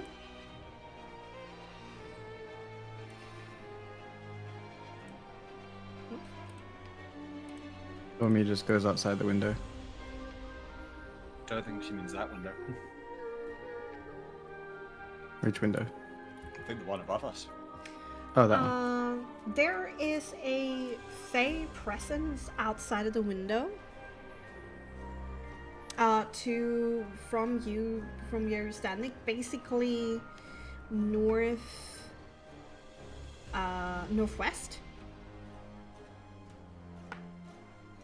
I will know exactly where it is. Oh, and northwest, 9 meters away from you. There is a creature outside of the window to the northwest. Idiot, take a look. This I point in that direction, or where I feel the sense of All right. fae. He just kind of like tries to go past all the owls here and like goes here, looks out the window. I don't see anything, but there's a little child They outside. can go invisible. Shoot it. Do something. Okay. Arius fires off 2 force blasts through the window. That is actually amazing. The woman, barely a woman, suddenly, as something physically struck her, starts coughing off blood. As she is temporarily distracted, but it's not enough. Oh. Okay, so that's Arius, that's Nyx. Hamartia, you have moved away. Illyria. Hamartia, Uh-huh. she's gonna get up. Do I have a 10? What do I have? I think you have acted enough in this, because she's basically saying these words of each other. I'm just giving you enough of a pause to be able to react somewhat. The only one who hasn't done anything is Jivkos. Yeah, he's just going to run straight at the door and attempt to just kick it the fuck down. Okay, make me Just another reverse bluff of what he check. did this. Yeah.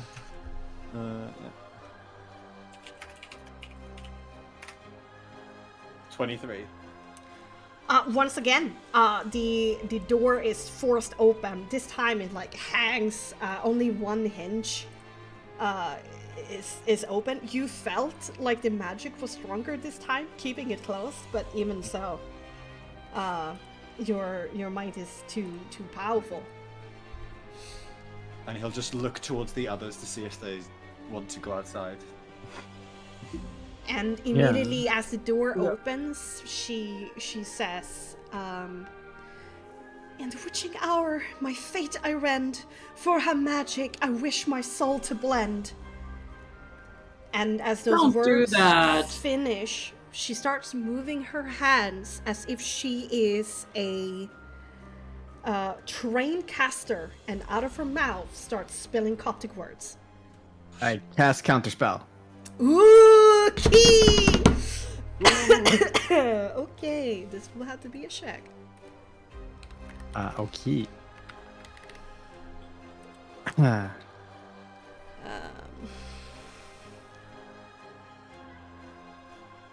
Okay. Make me an ability check using your spell casting ability. Oh, here we go, guys.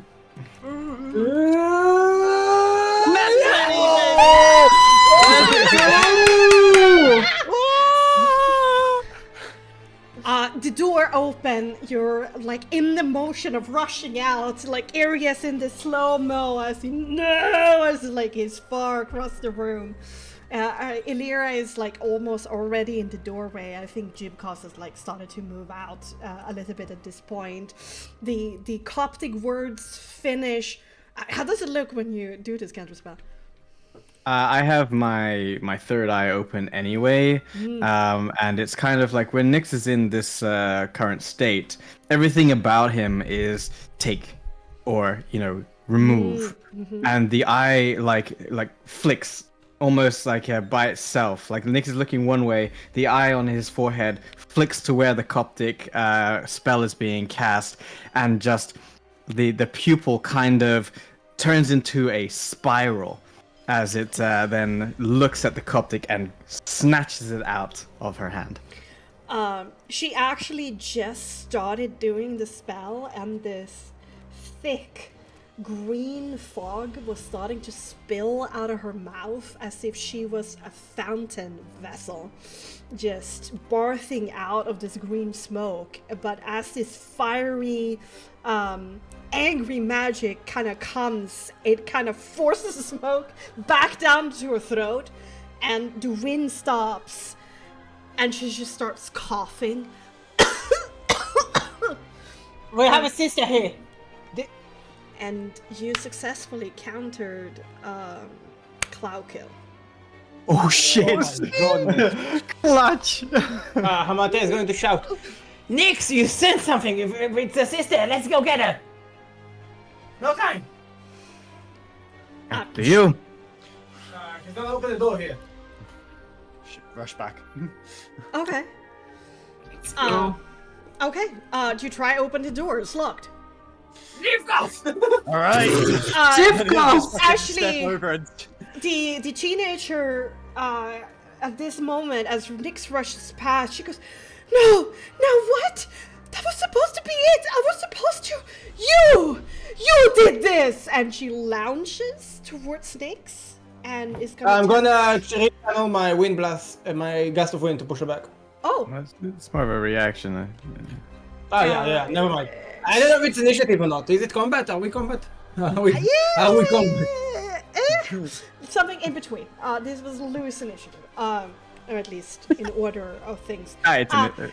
She attempts to go through your eyes, Nyx. She is just like fingernails and desperation, and she's trying to claw them out. Okay. I'm gonna make a very measly attack. She is dripping with sweat. Whatever happened certainly took things out of her. That's a 2. Can I because it's so low, can Nyx, seeing as she's lunging at him, basically bend over at the waist to make her topple over? Yeah, sure. She sprawls into this corner, just all legs and arms. And Nyx says, "Take a seat, child." In case anybody else, she's about to scramble up. She's not stopping. Oh, if she tries to scramble up, Nyx would just put her boot in her chest and just push down. Okay. Like a feral cat, she kind of Hamatia tries to scratch at your boot and up your leg. It's very much just animalistic instinct right now, and ripping through her throat is the words, "No, it was supposed to be mine! The magic! No!" Hamatia will try to hit her with the dagger, not literally with the pommel. Okay, make an attack. That'll be an advantage, technically. Yeah, she's Mardia is just I'm not dealing with this. 14 to hit. Yeah, that's enough. She does have a little more HP though than 5. But she's sneak attack. Oh! So 9. 9? No, 8 damage. 8 damage. She has a little more HP than 8. What do you mean? 116 HP. But it dazes her for a second, and there's a little bit of blood that comes down her temple, and she just continues to struggle, not really noticing it. Can I try and intimidate her? I'm gonna push my foot down on her, and the eye in his middle of his forehead, and his actual eyes, he will use the curse ring to burn those eyes, and says, "Continue to struggle, girl, and it'll be the last thing that you do, and I will enjoy making that so." What the fuck? Illyria just kind of looks at Nyx what the hell? Just eyes wide. Make me Are you truthful in this statement? Are you actually gonna do this? Or are you deceptive? He's actually deceptive. Okay, then give me a presence deception. Okay. Plus the 1, so The deception is that he would actually do worse. Haha. 16. 16.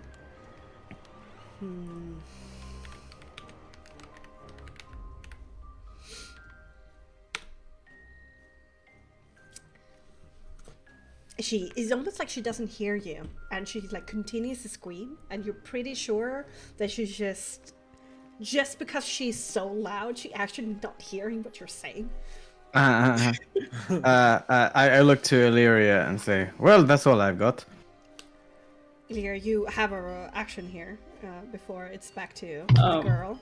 Who? I mean, putting 2 and 2 together, this is Evonia. Evonia. Illyria just kind of leans down a little and is like, calm down. What were you trying to do? Which probably won't do anything, but... Give me a leadership again with presence because she is not hearing much right now.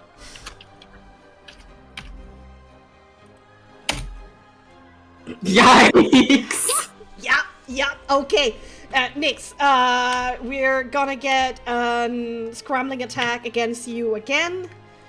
As she tries to like scramble up your leg and squeeze out there, she's gonna like try to scratch up your shin, basically. It's a melee attack, so it's gonna be a disadvantage again. Not only that. There we go. 6 to hit your armor, and she just can't like scratch through your fabric. But she's trying to. You see the intent, and she continues like there's angry tears now in her eyes, and she curses you. It was supposed to be mine, and you took it. You took it. Yeah. Are we back to the first round? Or... Yeah. I hit her again. Okay. Hit her again. Grand bonk. Grand bonk. Bonk with advantage. 22 to hit. That's gonna be 4 plus 5. That's 9 points of non-lethal sneak damage. And you slam her face into the pommel, and the face goes into the wall, and the sprawling teenager is finally out. Okay, let's now deal with the real shit, please. Jeff Gus wants to break down the door. Yeah, you may. Burbs need to burb. 28! Holy fuck! Jeez, Winters. As you go to rush this door, Jibkos, as soon as you're about to impact the wood, the door opens on its own accord. And you stumble in to the balcony. Fucking asshole. I guess you all take like a little step in to see what's beyond. Yeah, And- that's a child. And there's a lot of things that suddenly come into view as the door opens, with tints of like green pastel magic, in a little bit of glitter and sparks. Several people suddenly comes into view, and this is what you see. Your attention stolen. You gaze out on the domed balcony attached to Morgantha's bedroom. Beyond the furniture, there's a little girl out there sitting on a wrought iron stool by a similar table.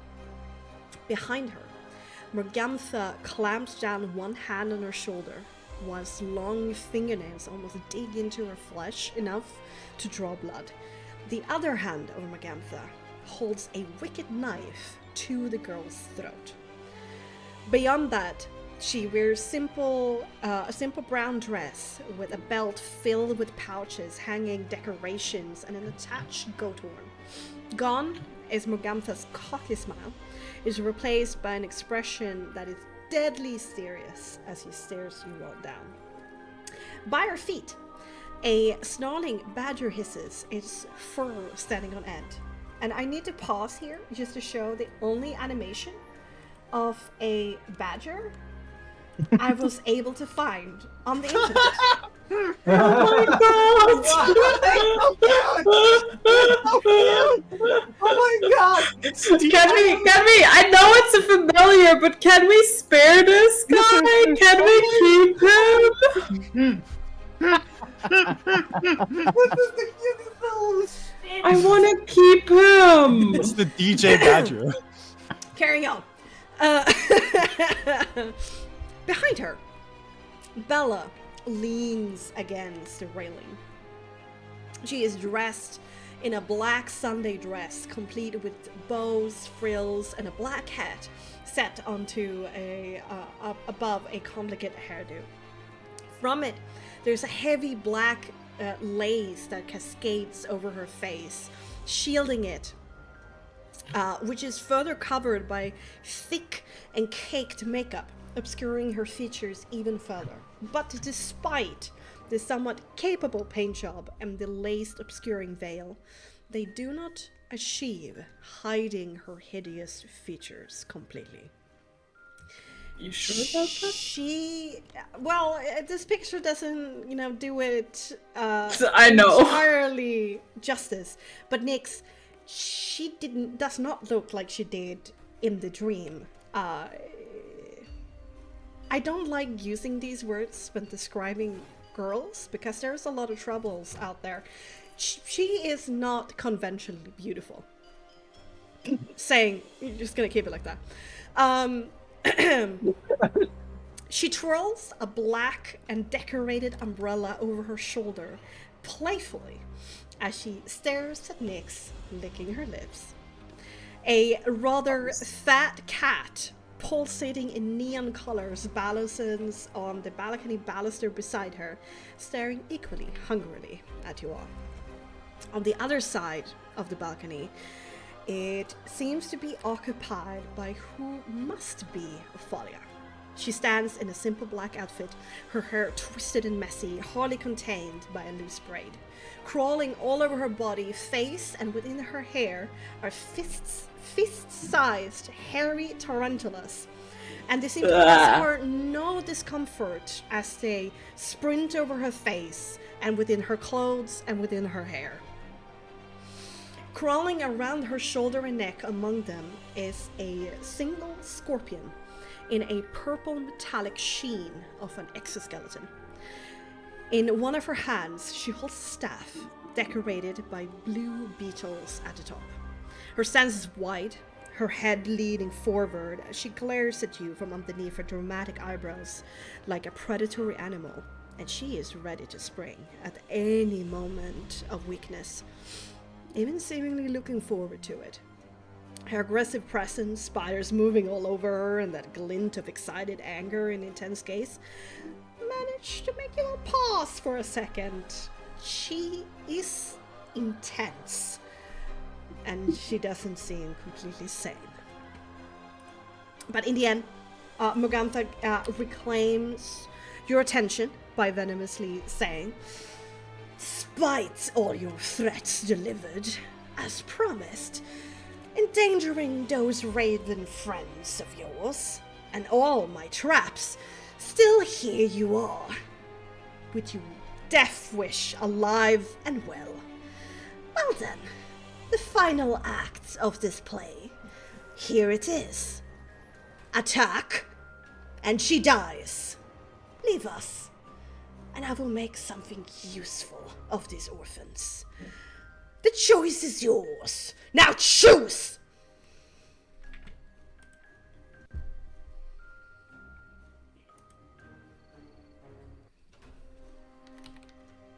Hi, Marty. Hey. You're always so practical, aren't you? She walks over here. She brings up the knife even closer to the child, who immediately begins crying, but is completely silent and doesn't move. There's a drop of blood that runs down the orphan's neck. "Don't play games with me, Hamartia. Decide! Leave, or she dies!" Well, you see, He's going to sit down. that's a hard choice. I need to think about it. You want some tea? I can make you some tea. I still know what the thing is. She pauses for a second. She kind of twists her head to the side, little bit taken aback by this, You want to be nonchalant reasonable, ways. right? Yes, about them. Amartia, didn't I think you had a stomach for it? I have a stomach for many things, Mother dearest. Do you now? do you have the stomach of yet another child's blood on your hands? Do you? I saved so many, one might seem a bit inconsequential. But I do prefer to not spill his blood. And I would also prefer for you not to be in power.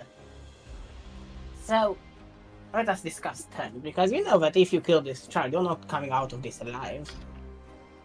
I will torture you. In the same ways these two idiots tortured me for all my life. It's not going to be pretty. And even worse, I'm not even the one you should be afraid of. So the way I see it, begins casting a spell, and Morgantha just whips her head in her direction and just casts a glare. Thalia immediately stands down, looking frustrated. Bella twirls her umbrella even faster, looking between, everybody, Nyx, the party, Hamartia, her sister. Like, there seems to be some anxiety there. Okay, then let us negotiate. I'm actually trying to do some good here. No more dead children. I've become a redeemed mother, as you say. I've changed my way, rehabilitated. They will get an education. And in return, well, it doesn't hurt that they play my servants for a while. And then they will accept being sold to the castle, or whichever noble house. Perhaps Wachter wants a new servant. I will make something good out of them, Hamartia.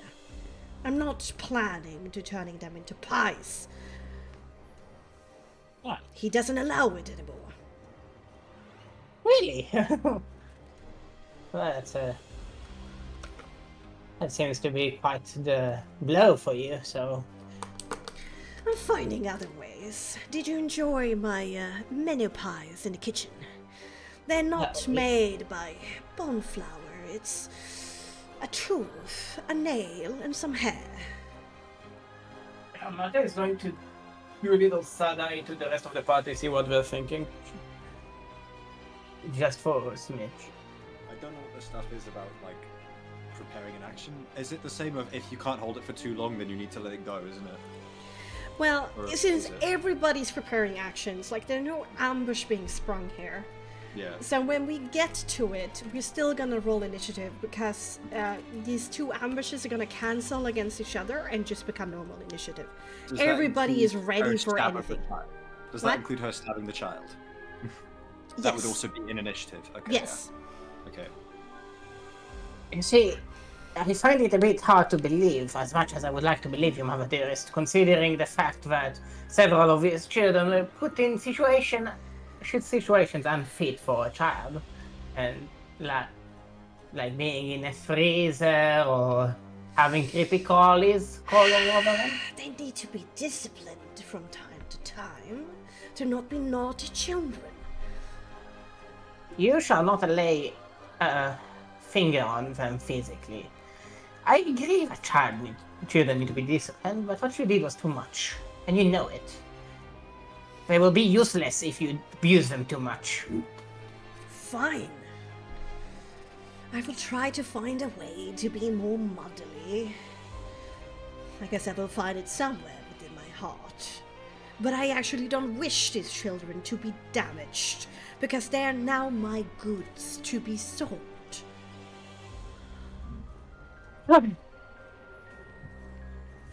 That's the problem, Mother. You don't see them as children, you see them as goods. These things are mutually exclusive. It doesn't I'm trying matter to help now, you does there. it? What I the think it former does. Volaki could offer these orphans is truly a sad tale. I mean, even that fool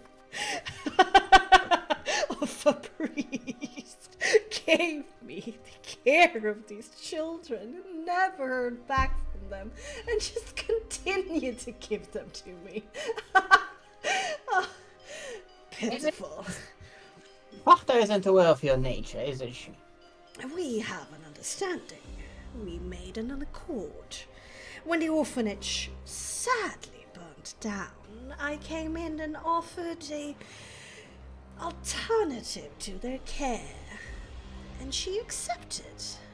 So you see, everything is above board. And then you still came. I have released you.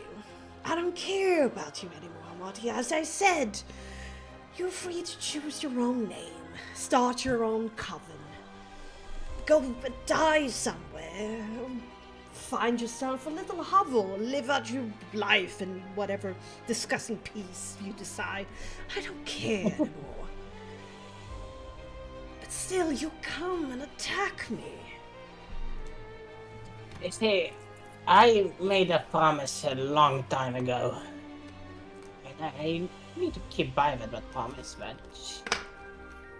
You see, you put me in a very sticky situation because I do not wish for these children to be harmed. As I'm sure you are not. No, but you are forcing my hand. You are not invited.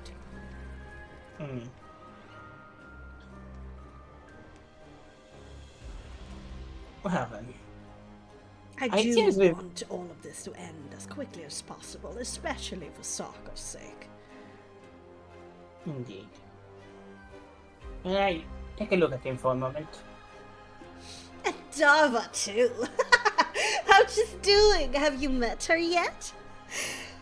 Has she died yet from all of my little friends? No, she's quite safe and sound. Is Actually. she now? Yes. Your friends are not.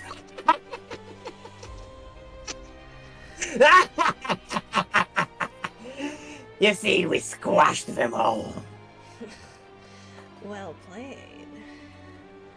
Oh, You I have thought, grown, little sister. I thought you'd more and more about your friends. I have so many. It's alright. I'm mostly impressed by the little child sitting still for so long. I did think you would get there sooner than you did. Oh, made me wait for such a long time. Father, you're still as demented as ever, I see. Thank you. It's nice to see old faces. Well then, in that case, I just wish to inspect the boy to see that no permanent harms comes. Do you She's see actually a girl. It's hard to Oh, see, she's a but girl. she is, yes. Oh, But you never had a discerning eye. It's okay though, sister. make sure. From afar. I need to see the mark that you put on these children. I will release them from it when you leave. It's a defense system from your intrusion. I worked very hard for many years, gathering all of these fineries. As you know, Barovia is lacking. I really don't want you dirtying up my home. I'm also getting rather hungry for dinner, so can we be done with this? You get your little points of your bravery and your bravadery. Well done. You made it through all my traps. You had a spine to come and talk to me in my face. Good on you. Now leave. Amartya is going to take one last look at Jivka, Zaliria, and Nyx. What's the look on her face? She looks almost like you see that the expression is cool, but you see like she's trying to beckon you to either confirm or deny. Confirm or deny what? Living or not living. Fuck, there's no way. I don't know. Lyra's like, what the fuck's going on?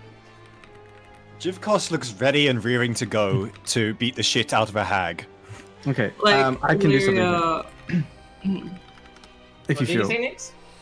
No. I was giving you your spotlight, so Nix is ready to do something. If you are giving a pause. Say, Mattia will say, well, you have me convinced, mother dearest. Probably is I'm not the one that needs convincing. And she is going to say, point to Nix. You see, I have another fiery friend that might not be so inclined on peaceful ways. You see, when you do so much, well. It's still not too late. I did say I would apologize, and so I have. And Talk to him, mother, not me. You've wronged him as well as me. I beg to differ. As I said, I made you strong. All this power that you have gathered, all this bravado, well, you ought to thank me, really. It all is because of me, all that you are. Fine then. She's And going to- if you promise to leave, his soul is yours, as promised. And she says that as she looks over to Nix.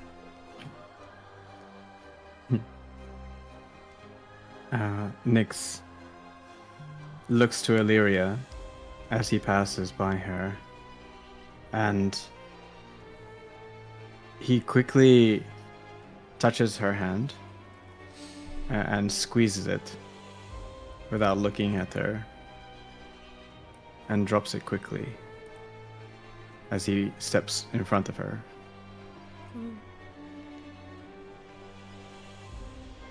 I'm somewhat surprised.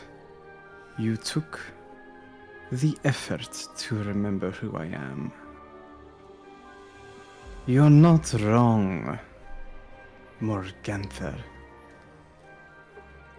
In some cases, you have made Hamatia who she is. Stronger than you probably even understand.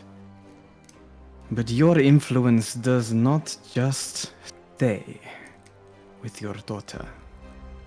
Your influence indeed has changed who I am too. Your actions, be it inconsequential to you, have made a profound effect on others, as if a ripple on a lake of fire. You took someone from me. Someone who was not ready to be taken. He was an innocent and my friend, and you changed me too. You see, when you did what you did, something changed within me. And I have a fire much like that you started underneath the still corpse of my friend. As he says this, a light appears over Nix's head. Oh. An amber light. You do have strong, fiendish blood in your veins, Vistani. I do recognize that. I'm not stupid. But pay heed. I still have it in me to at least take a few of you down, if not all. And a fair warning to you all. When you came to my home, attacked my things, invaded my privacy, anything that protected you, and especially she, from him, disappeared. I have the power to kill your friends, little Vistani. And I have the power to kill her. And I have the power to watch you burn. And he will use his once a day Sublime Splendor. Oh. And a burst of fiery wings burn out of him and form above him the shape of Kelbin's stake. And he will just point at Morgantha and say, I hope your decisions up until this point were worth the pain you are about to receive. You fucking drop the dagger! And I will use command at the heightened spell level to make her drop it. Oh yes! Let's go! At that point, we have entered into initiative. Let's go! Let's fucking boss fight this bitch! Okay. Oh, they already rolled. What the fuck? 19. Oh. Now, where are my hawks? Where are my dragons? Oh shit. How do you want me to do the hawks, actually? Ah, shit, that's not. Should I add anybody to the order? Does anybody need help? Bexxy, for inspiration, are you allowed to reroll anything? Yes. Can I reroll my initiative then? Yes. Yeah. Roleplay inspiration is the strongest. I think I consider it to be the strongest thing in the game. Yeah. I got a fucking 6 again, doesn't matter. Oh no! I rolled a 4 and then a 4. Let's go. Woo! Inspiration point well spent. I actually didn't roll for. Oh no! Poor Arius. Oh no, he got a 0? No, but it might as well be. Oh, just fucking hell. He's before the owls. Yeah. And let's bring out 8 fucking owls. Hoot, motherfucker. Hoot hoot, motherfucker.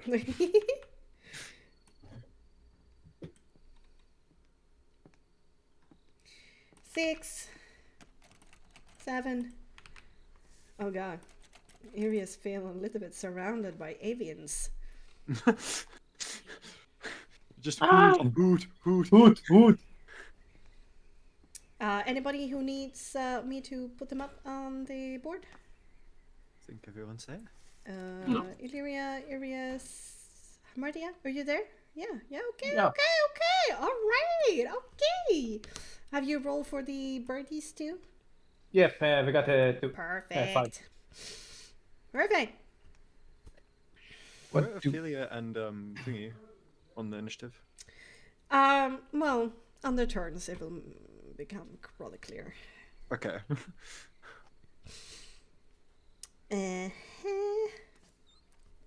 So because I cast command as a bonus action, does that warrant anything here, or is just initiative order? It's just initiative order because everybody is so fucking ready. So like, there's so many held actions currently that everybody kind of springs to action at the same time. Okay. But in order. Where's?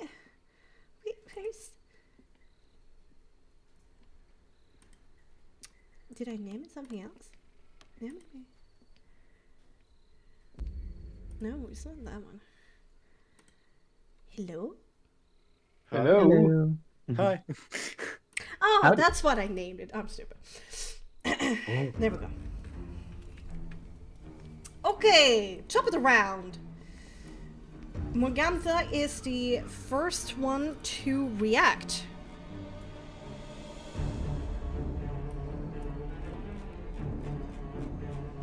Well, what?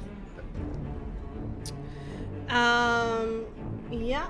Morgantha is the first one to react.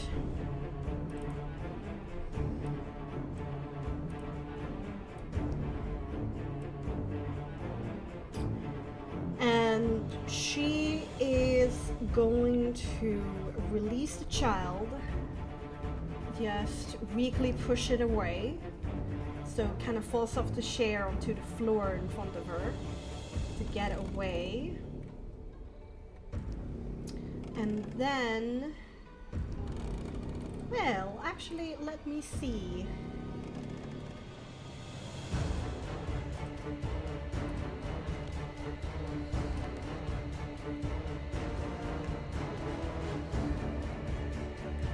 She brings up the goat horn that is attached to her tool belt, and she brings it up to her lips, and she fires off a thunderous boom through it that is so loud it rips eardrums asunder.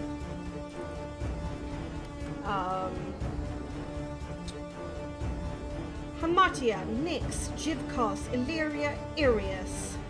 1, 2, 3, 4, 5, and 6 of the owls.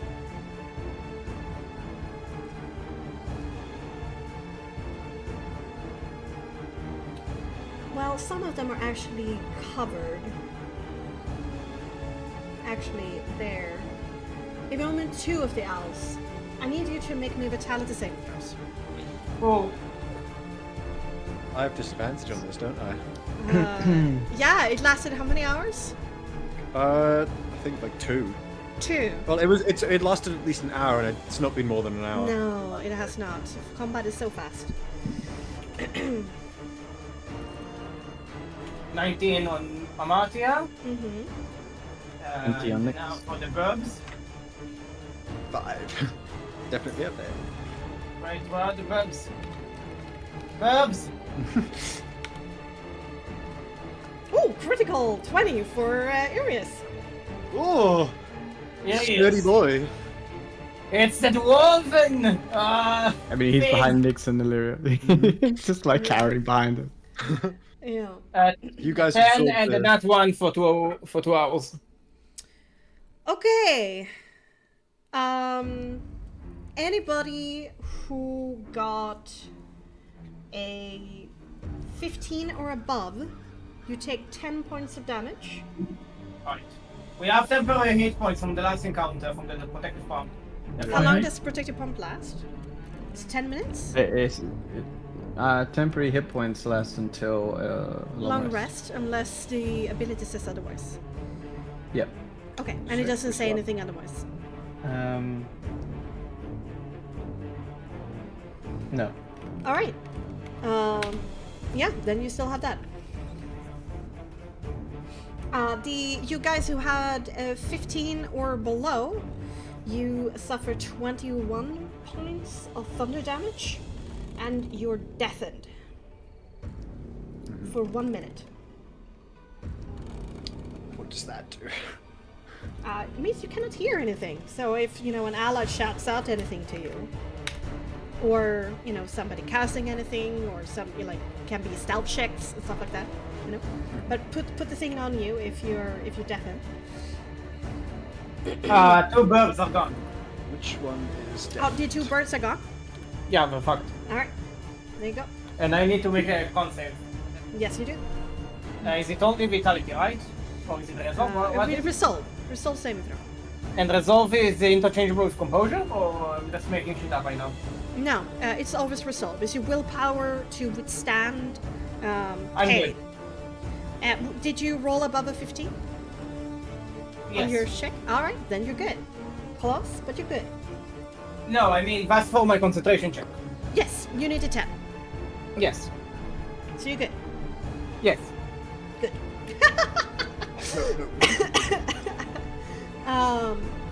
And with that, on her, as her second action, she is going to, she's going to remain where she is, but she suddenly becomes see-through as she draws a hand over her body. But just as she blinks out of, becomes see-through, her whole form changes. That very youthful-looking Morgantha is dropped from concentration, and a truly aged woman that,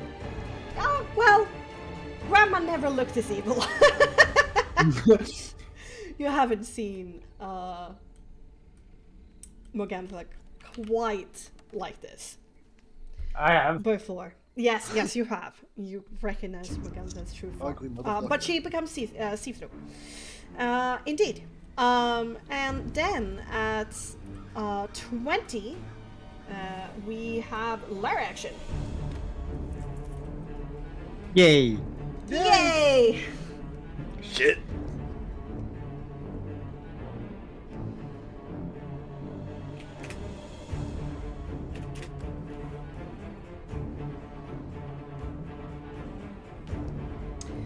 Lyria.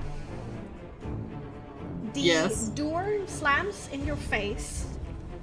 You're shut and removed from the threshold to the only place you can go, technically. And the door in front of you closes.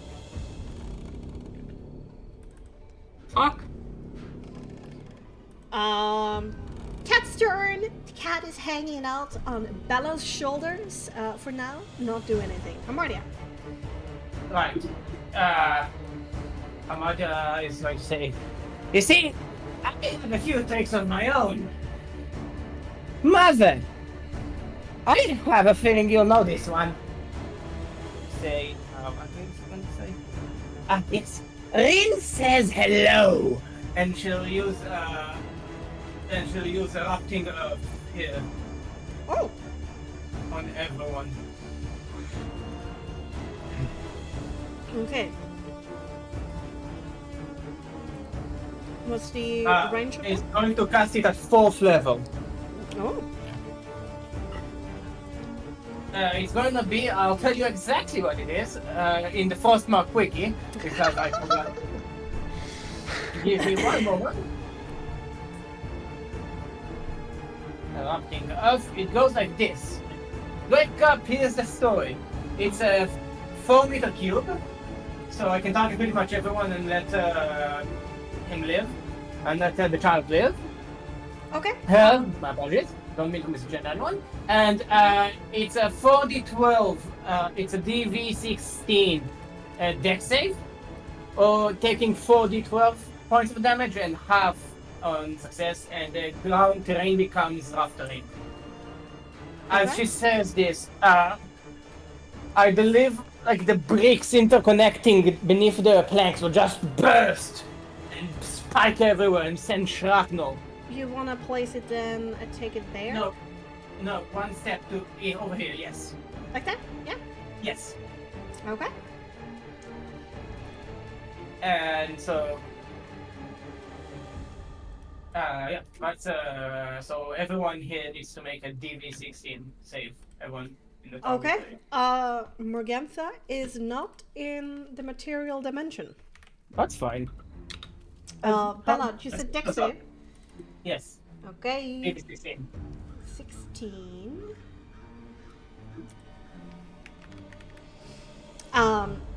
Bella immediately pushes off from the baluster, and she kind of goes into this half kneel, bringing out her umbrella in front of her, giving her extra defenses. But she only rolled a 14. But So- magic resistance, advantage on spells and other magical effects. 28 then Yes. for her, and then Falia might though be in bigger trouble. We shall see. And also the familiars. Yeah, right. 17 for Falia. So should be both safe, so they take half of 17, so that's 8 points of bludgeoning damage.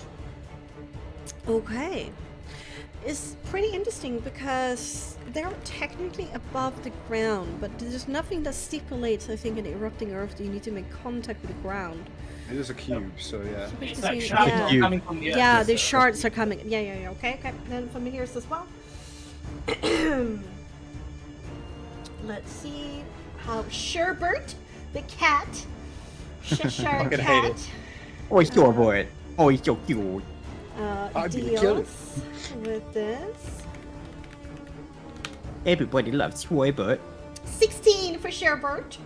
So he succeeds. And then we have Hunter, the scorpion, who is on Bella's space, but slightly to the side because otherwise it gets hard to see who's who and what's what. Yes, and then Hunter. 16 for Hunter as well. Holy shit! Yeah, unfortunate. So they all take 8 points of bludgeoning damage. Okay. It's fine. Still, I mean, considering what they are, Sherbert is looking very hurt, Good. and so is Hunter. For her bonus action, she's going to let out the golden butterfly. Okay. So it's going to be an aura in which when Amalia casts a healing spell, everyone is healed. So that's 5 meters? 4 meters. 4 meters? Absolutely. 4 meter aura. Over here. It is. And that's, she's going to spread out, get over here, and that's the end of her turn. Okay. Yeah, Nufala definitely moved to the side. She seems to be a very physical creature. It doesn't seem too hard for her to do so. Okay, Nyx, your turn. I can't see Mother Dearest, right? Well, you can see her. She's see-through currently, and so you, from dealing with all of this ghost bullshit in your past, you recognize it for what it is. She is not there. Right. On another plate. Then I will cast my eye over to, I guess, Ophelia. Okay. And in my, the burning sort of background of, Kelvin over Nyx's head, he will turn to her and say, "This is not going to end well for you or your pet. I command you to dismiss it." And he will cast command to dismiss her familiar. Oh. Bella or Ophelia? Ophelia. Ooh. Okay. At disadvantage. Oh, but she has advantage because of magic resistance, so it just becomes a straight roll. Okay. And what would is it? Resolve or composure? Command. Well, let me tell you right now, it's resolve. Resolve. Ooh, this is actually pretty good. Let's see what happens. The other way. 21. Should have done it the other way. It's okay. So she saves on that. And That was a good roll.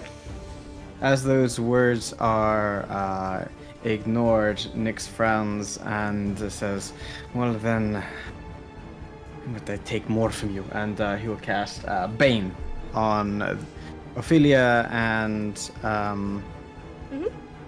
Bella. Abella and I guess the scorpion. I guess. Okay. No, the badger. The badger? Bloody badger. Well, Bloody this badger. is pretty funny. Since the badger is on Morganta's shoulders, he Oh. goes into the ethereal. Oh, okay. Okay, then the two Bella and Ophelia and Hunter. Right, and Hunter as well.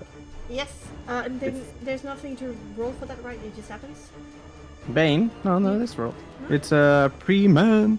Pre-man. Pre-man. Right now. So I will roll for the Bane. Do check. they have disadvantage? No. No, none of this. Bella rolled a critical 20. and she twirls her umbrella and brings up her leg up in the air, you know, to lift it up, and looks at you and gives you a kiss. You will have to try better than that, love. And Ophalia, let's see.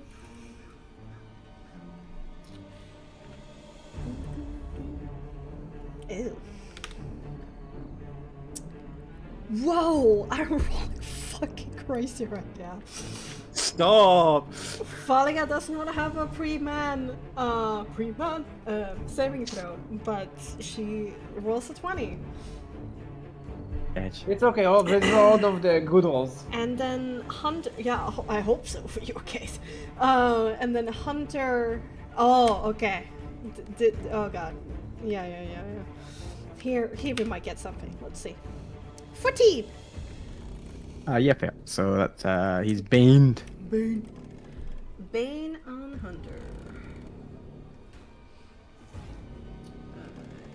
Yes, indeed. Okay. And I will just like take a few steps over here and just like stand on the bench and my jacket billows dramatically.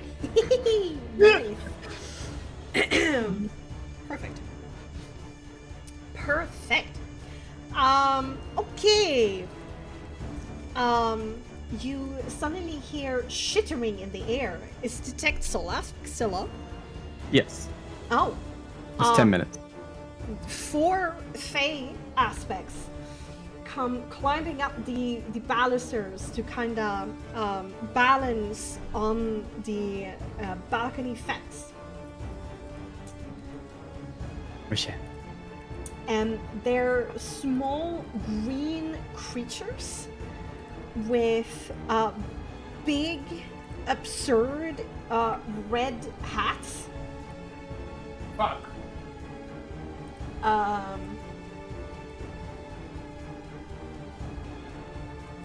They're there, and there. They're small creatures, and they have this vicious mouth full of teeth. And there's this shittering and constant giggling among them. Let's see what we can do.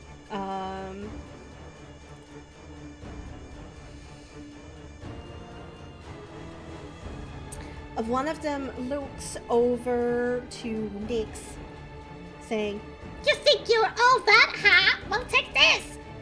I need you to make a composure saving throw. Okay.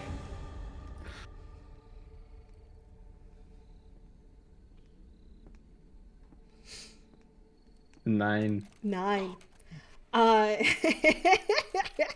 You get. But, however, oh. in this instance, because I can do this once a rest,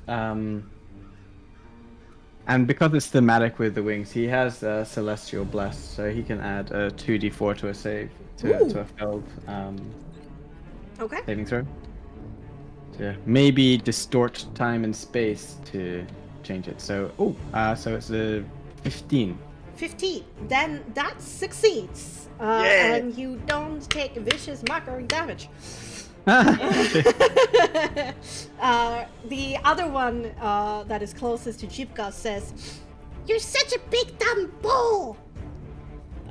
You make me a composure saving throw. I need to be able to hear it, don't I? Oh, you can't hear it? Yeah. He can't hear it! Yeah! Holy macaroni! Okay. He just gives him like a weird look. And he goes, "What the fuck?"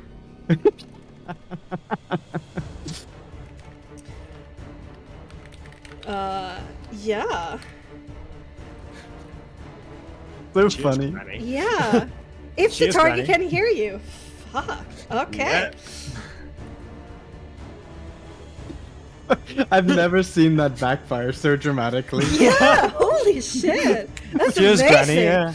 What? Got buffed, yo. But the other one that is on your side, further away, says, "Maybe this will getcha. What did the miniature unicorn cross the road? He was a little horny." What? was so bad. I think you take psychic damage here, Bexxy. Yeah, this guy just dies. Make me a composure saving throw. Me? Yeah, and this one you don't need to hear. Oh yeah, alright. But it says this Weird. spell as part of the components of the spell. Oh shit, this is bad. Oh, 15. Okay. Oh, okay. Alright. And he goes, Drat! Still can't hear us! And the last goblin-esque creature looks over to Nyx. Did you hear about the skeleton comedian? Very humorous! Make me a composure saving throw. I mean, I personally need to do that to you. I know exactly what you're I hate it. Did you have these written down beforehand? That one. No! You get hideous laughter. Oh. Oh shit.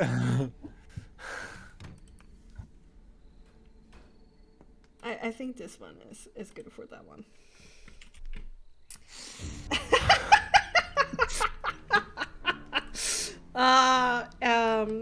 You become prone. You become incapacitated. Unable to stand up for the duration. At the end of each of your turns, and when you take damage, you can make another composure saving throw. And you have advantage if the saving throw is triggered by damage. Okay. And incapacitated. Let me double check if that does anything to concentration checks. Incapacitated. Count check actions or reactions. That's the only thing. Okay. If you're incapacitated, you immediately lose concentration. Oh. Yeah, Yeah, you lose oh. concentration as well if you're incapacitated or if you die. But it's just for Bane, so... Oh, yeah. Okay. Then Bane disappears. Or until you lose your... Oh no, shit, his form also dispels. Oh. That's sad. Oh, the concentration? Yeah, so it's like transformation lasts until you lose your concentration as if you're concentrating on a spell. Or for 10 rounds. That is all of the strange goblin fae creatures. Two can prepare conjurated things. Hunter, despite being hurt, crawls down from Ophalia's upper body all the way down to the ground and starts skittering in actually surprising speed over to Hamadia. As we get back to wait, actually for one moment, I took half damage on the erupting earth, right? Yes. That's Yeah. 8 damage. Okay.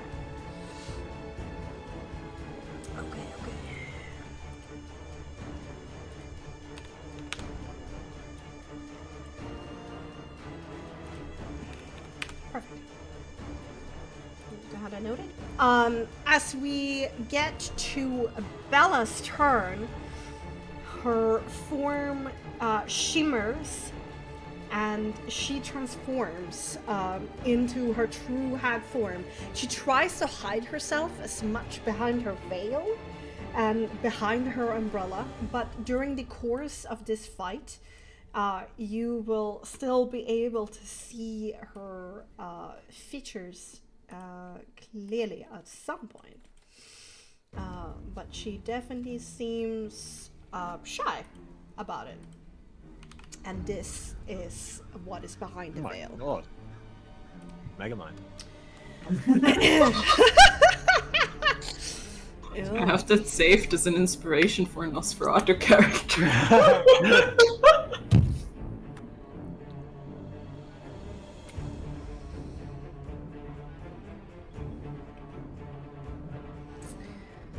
Yeah. We're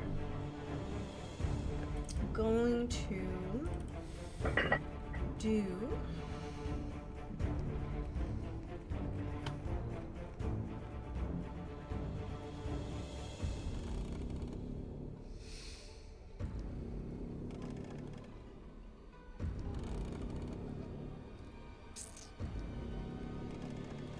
Yeah, you know what? That is actually better. Her Frostmark starts to glow underneath her clothing, and 3 green magical tethers suddenly connects between the 3 ladies, as almost magical energy is being sucked from their trinity, and she casts from a spell slot she actually doesn't possess. And Jivkos, she's gonna look over to you, she's gonna twirl her umbrella, hide behind the veil as much as possible, and she says, I think I want the kitty to grovel. You can't hear her. Yeah. Oh shit. We can't hear her. She doesn't know that. You know, I'm still gonna keep it. I'm still gonna keep it. She doesn't know. Yeah. Thank you, Morgantha. Oh man.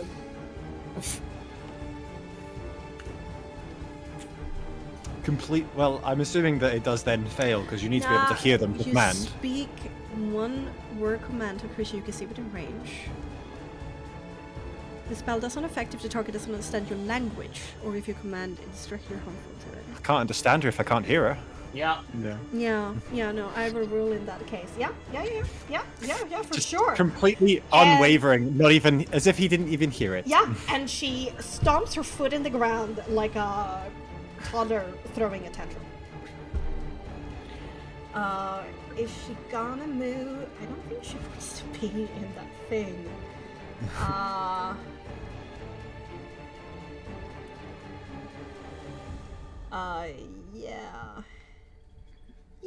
Yeah, you know what? She would definitely. It's difficult terrain through here, right? Yeah. Yes. 2, 3, and 6. Okay. Oh man, they're just lining up. And then, as we get to Aphalia's turn, her form kind of spasms out, and it's almost like her skin deflates as like a snake sheds her skin, and she shows off her hag form with pride, and out from this mouth a twisted She's tongue. way sexier than I thought her to be. I was gonna say hot. forked, I'm about to say she's hot. a forked tongue comes out as she kind of like tastes the air, and I like how Bexxy is like, oh yeah, it's her hag form, but we're all just like. But okay, let me reveal something to you. Balia is not a good person. She's not a good person, but she's hideous on the outside, and it's not as bad on the inside. It's the other way around with Bella, with Ophalia. She actually looks pretty nice, but she's hideous on the inside. Bella is hideous on the inside as well, it's fine. I'd still let her step on me. They're all open to the core. Thank God Illyria's in the other room. Remember the spiders. They're still there. Yeah. Ophalia moves the staff she has in her hands with the beetles that suddenly come to life and kind of burrow their way in out of the staff and like skittle around it, and she points it towards her familiar friend and she says, Hunter, I think it's time to unleash! And Hunter turns into a giant scorpion. Oh, nice. Of a large scorpion. Going from tiny to large.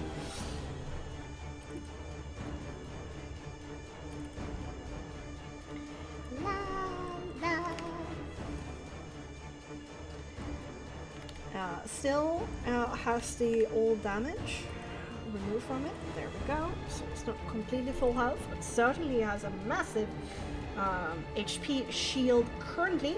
And Harmonia, you're going to make a claw attack against you. Male. Claw. A big, shiny, oily kind of carapace on this now large scorpion kind of goes out trying to snatch her. Yeah. And that is only a 6 to hit. How much? A 6. A 6. 6 misses! A 6. However's like, ha! I know this game and she jumps! Ha! You've done this like too many times to me! I know your stuff! And then Ophalia jumps up on the divan, still like in this hunched forward position, looking for, a good time to come. No, you know what? She's gonna run over the divan down here and then immediately into Harmonia's face. Hello? Okay, now Illyria. Can I open the door? No, it's magically locked. Window. Just fucking jump through it. Yeah. You know what?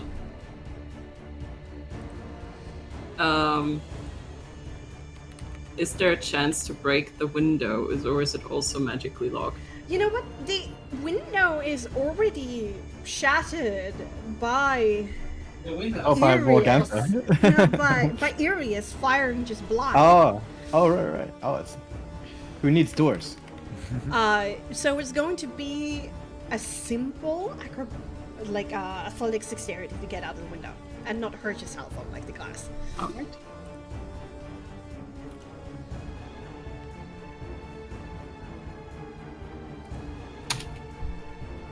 Yeah! Yeah! Yeah. What is a window to Illyria? But you still need to get there. Yeah, so it's that's difficult like 3 terrain meters. moving through your it's difficult Birds terrain flying. moving through your friends. Yeah. So 2, But we are small. 4. The hawks are small. Oh, yeah, okay. Yeah. Then you can move through That's them. So 2 at area 3, 4. You're at 4 right currently. Oh, so that 4, 5. I mean, you could just go around Urias. Aries is also small. isn't 1, 2, 3. No, he's a medium. Okay, yeah, you can make it 3. Either I'm way, just mad about she it. can make You it just can't bigger. make Yeah. Oh. Ophalia's Bella's form actually looks at surprise as you make it out of the window, as like she didn't expect that. And she twirls her umbrella, kind of like trying to hide her features by venomously staring at you. And should we do the thing? Do you want to do the thing? Do you want to do the combo? Thing. You know which thing? Lightsaber thing? Yeah, it's everything. Yeah, that's the thing that we meant, Bexxy. What? What? I'm confused.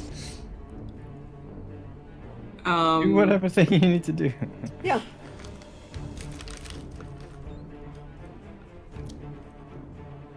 Are you going to the sunset?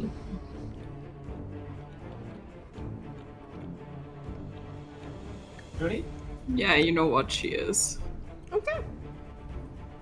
So. Tyranny is never an acceptable necessity in a cruel world. I vow to enforce this will with this sword in hand, even if my flesh may rend and my skin burn in its light. As she kind of like jumps through the window.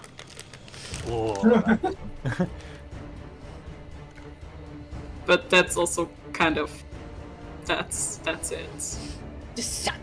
You not? How did you get that? Wouldn't you like to know? Would you like to know, Weatherboy?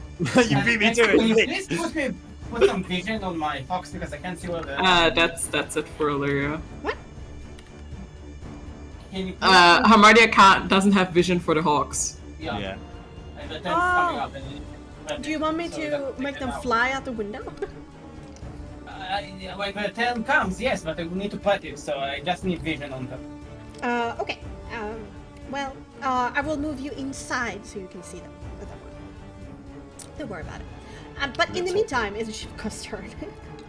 Everything kind of has this, like, you know, very strange sensation. Is you just feel vibrations and very muted, like, impact sounds. Otherwise, everything is just calm for you. Less senses, more concentration, I guess. And he's going to turn to his right and sort of make his way over to around here. I think he can stand. Yeah, kicking the pot out of your way. Yeah, he is gonna just try and slam the shit out of the lizard woman with his maul.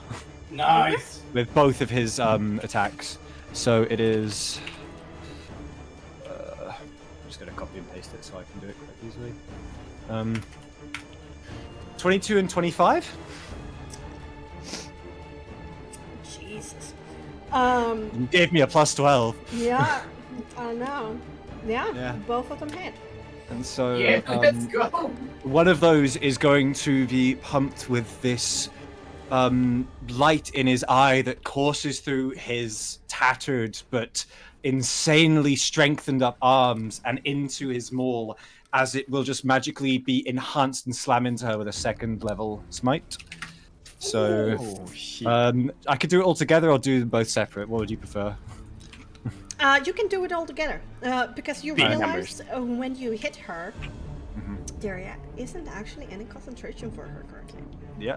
So that is 46 damage of bludgeoning. 15 of it is magic, if that makes any difference. As he will just absolutely fucking unload his maul into her, once in sort of the chest, caving it in partially, and the second into a shoulder. And then I just want to ask. So there is my after a melee attack, I can use my bonus action to shove. No, actually, Would you say that would shove her off the thing, over? Yes. there is actually a concentration I need to do here. Okay. Yeah. So one was concentration of 23. One was a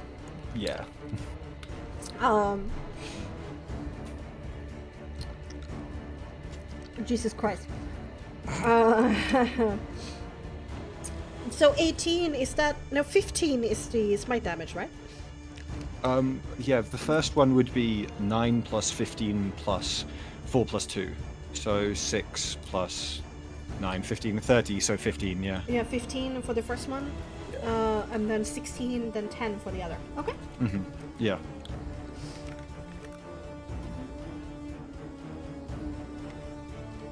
Mm. 20 on the first one. 15 on the second one. Okay. Keep concentration on giant insect. Yeah. And do you want to use one of your actions instead as a shove attack? No.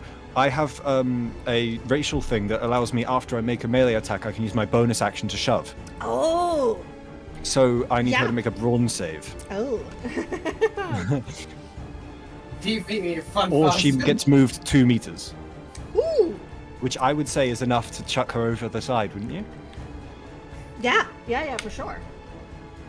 9. You can. It has to be a 15. You can still see that her muscles pulsate with magical energy. She has also imbibed a potion of strength, but yours is way more potent than hers. And she goes flying off the railing. 2 meters, but I'd say since it's going over a railing, it's Yay, full damage. It's 3 meters to the ground. Yeah.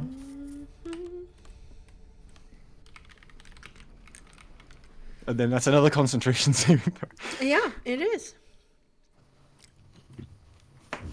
It definitely is. 1d6 per 10 feet fallen.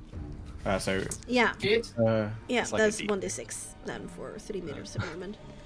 It's more that she's now down there. 1d6 bludgeoning damage for every 3 meters it falls. Yeah. It's just over the edge, so it becomes 1d6.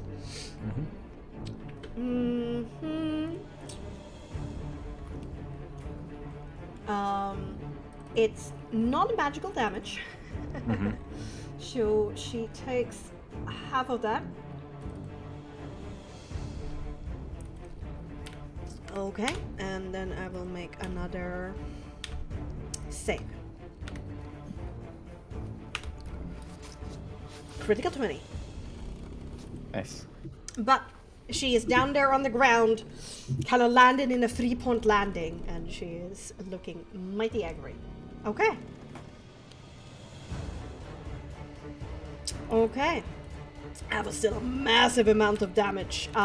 You did manage to make her go from scratched to, bloodied, for sure. Yeah. And then I'm just going to move so I'm not just like right next to Amartya over to there. And yeah. Oh, sad. You don't have a second attack. I thought you did. No, I use both. No, you use both attacks. No one did. Oh, okay. You use attack, bonus action, shove. Oh, okay. Yeah. Okay. I don't know, he has some mighty fine targets. Yeah. Arias goes past this, climbs up on the dresser here and goes, pardon me. Looks out the window at the current state of the battlefield.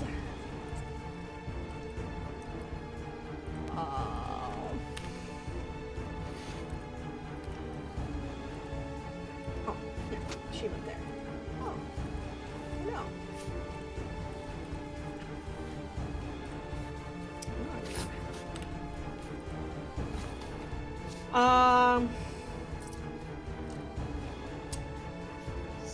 Well, there's a lot of bodies in the way, but then again, we have sculpt spells.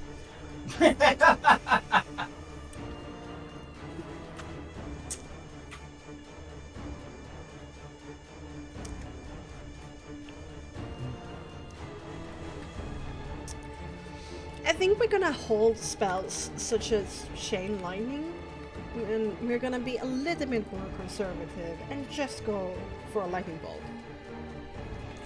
Just a lightning bolt. Just lightning bolt. Then gonna hold lightning bolt. Nothing beats that. Why would you hold chain lightning?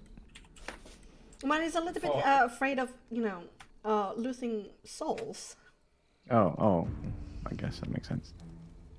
I mean, we are in a fucking boss fight. But then again, If there's all any of time to these lose- creatures are not grouped up enough, and she's gone together with the batterer.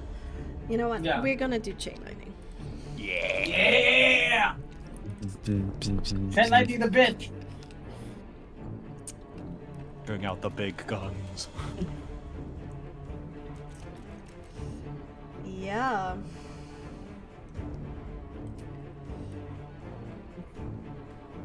Up to 3 other targets.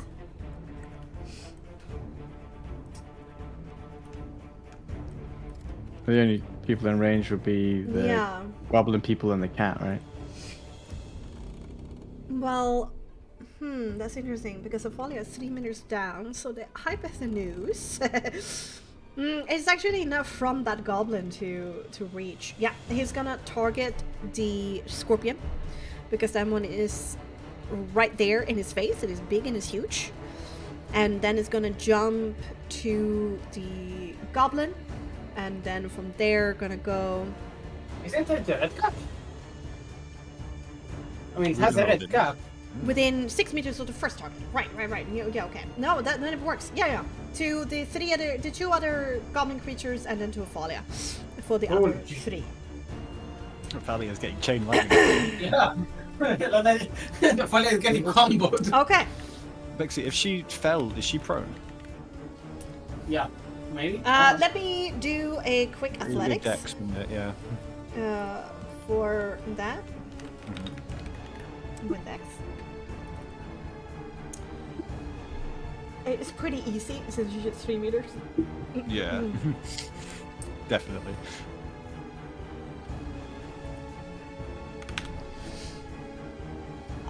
critical one. She's prone. She was not expecting the shove.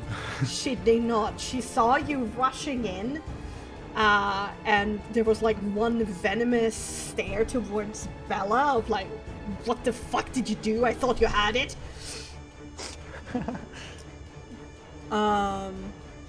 Yeah. She's prone.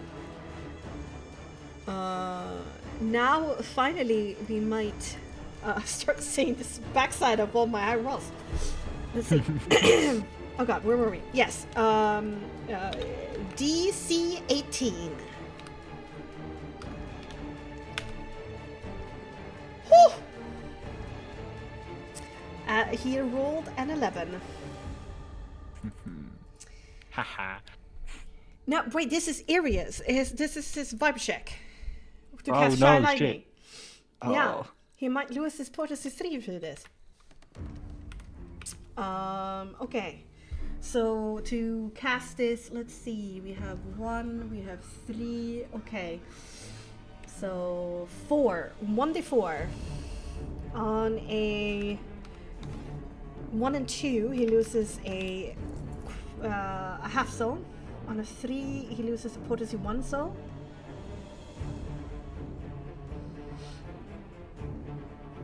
And on a 4, he loses his potency 3.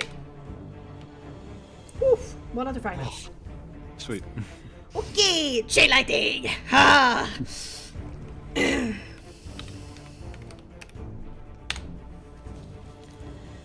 Ooh! We Yummy. get to re-roll that 1. Haha! 40. So 49 points of lightning damage. Sweet. His soul mark on his left hand, that storm cloud with a raven above it, lights up, crackles. He shouts out the Coptic words, and then a clap of thunder unleashes from his hands as it kind of brings them together, and kind of unleashes this this arc of lightning, which hits the holy shit, more than half the health of this creature. This giant scorpion. It kind of brings up both of its claws to kind of go over its head as it cries out in pain. And then...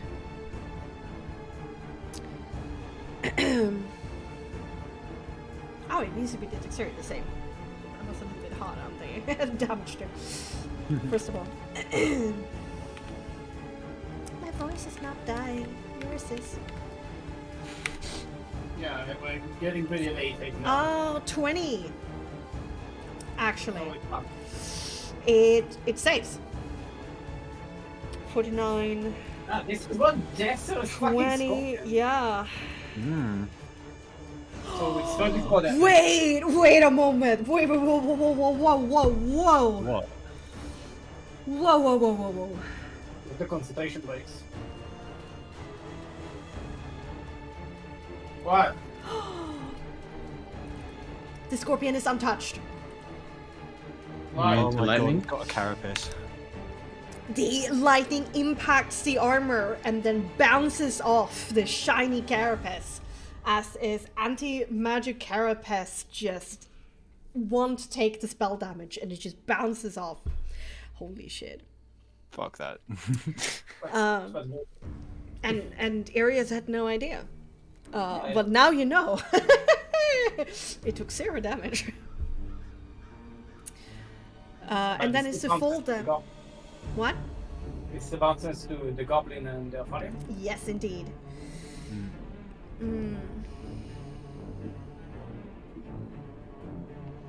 Oh my She's got god. a disadvantage on the dex as well. Yeah, she's prone. Wait, is that disadvantage or No, it's not. She has advantage because of magic resistance. Oh yeah. I don't think prone gives anything to. No, probably No. just a movement thing. Yeah. Alright. Okay, and then Ophalia.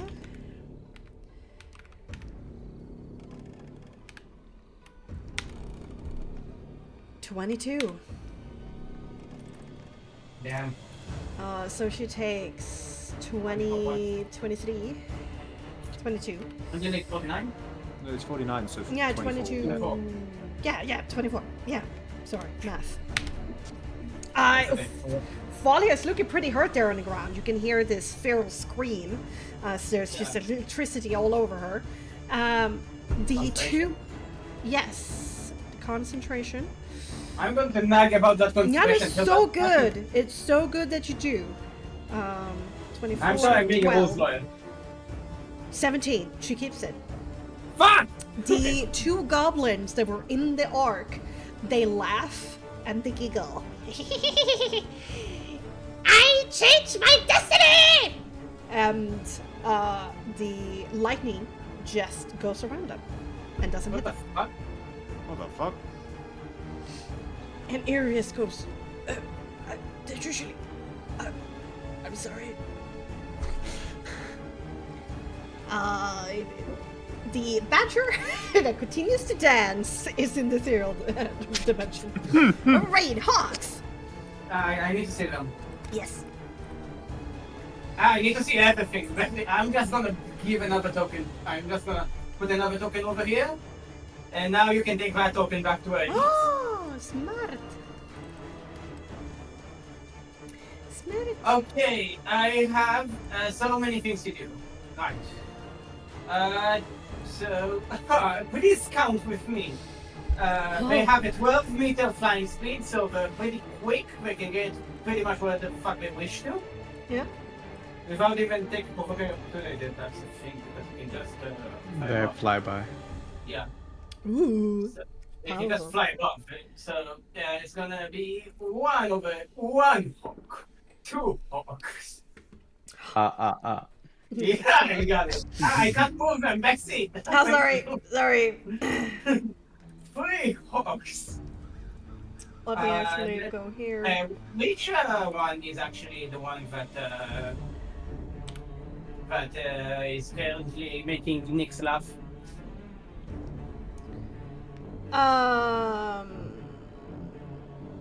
It's the one for the specky.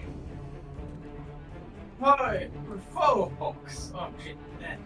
I need to squeeze them in. 4 hawks. 5 hawks. 6 hawks. And this one is just going to get over 6 hawks. Ha ha ha. And they're all going to attack. And they have pack tactics. So it's all at advantage. Okay. So 3 on Bella and 3 on the goblin. The filthy goblin. Yeah. Alright, so guys, let's start with Bella, isn't it? Okay.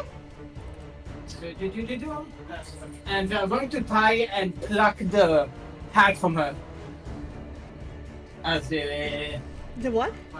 They're gonna try and pluck the hat from her. How do I do this? It's 1D. I do the roll and then say take TKH, right? TKR, TK. 2d20 KH1 plus modifier.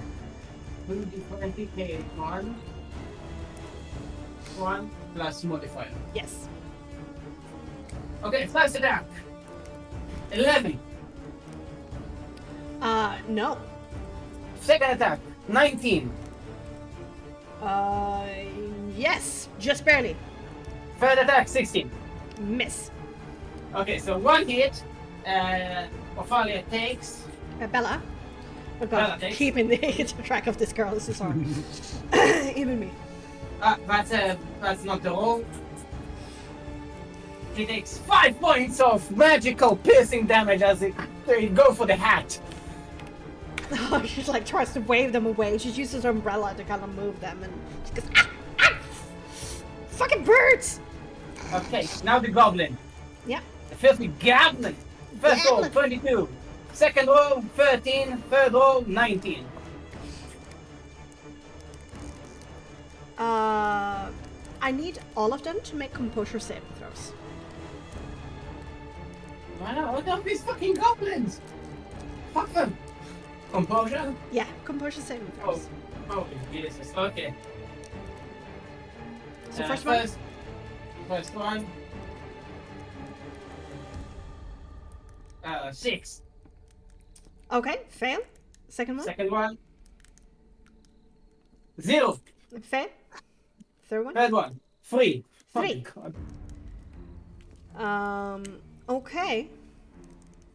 And you rolled 22, 13, and 19.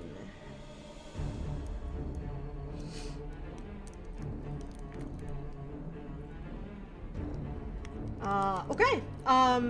One of them, it laughs and goes, I deny your damage. It's only roll damage for 2. What? Roll 2 owl damage. Yeah. Like two owl attack damages. Yep. Okay. So first roll is 1d4 plus 2. That's 6 points of magical attacking damage. Yeah. So it needs to make a con save. Yes, yes. With Vit save. It might just die from your second. Oh no, 6 is the highest you can roll. Okay. No. Okay. It needs to make a concentration save. Yes, I'm doing it right now. 14. And for the second attack, that's a 5, so we'll break concentration on the second one. Yes, and that's 5 points. Nice. Hideous laughter breaks. Now, all 3 of them is charmed by the goblin. Okay. And until the end of their next turn, like on their next turn, until the end of it, they must use its action to praise this goblin. Oh my funny. god. How? Good, so good. Yeah. Yeah. Nix, you're not laughing on the ground anymore because of that I was humorous barely laughing joke. to begin with. Okay. Aha, aha, aha. Okay. Round number 2. Just looking at the time, Bexxy. Oh. Round number 2 comes next time on Curse of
Oh.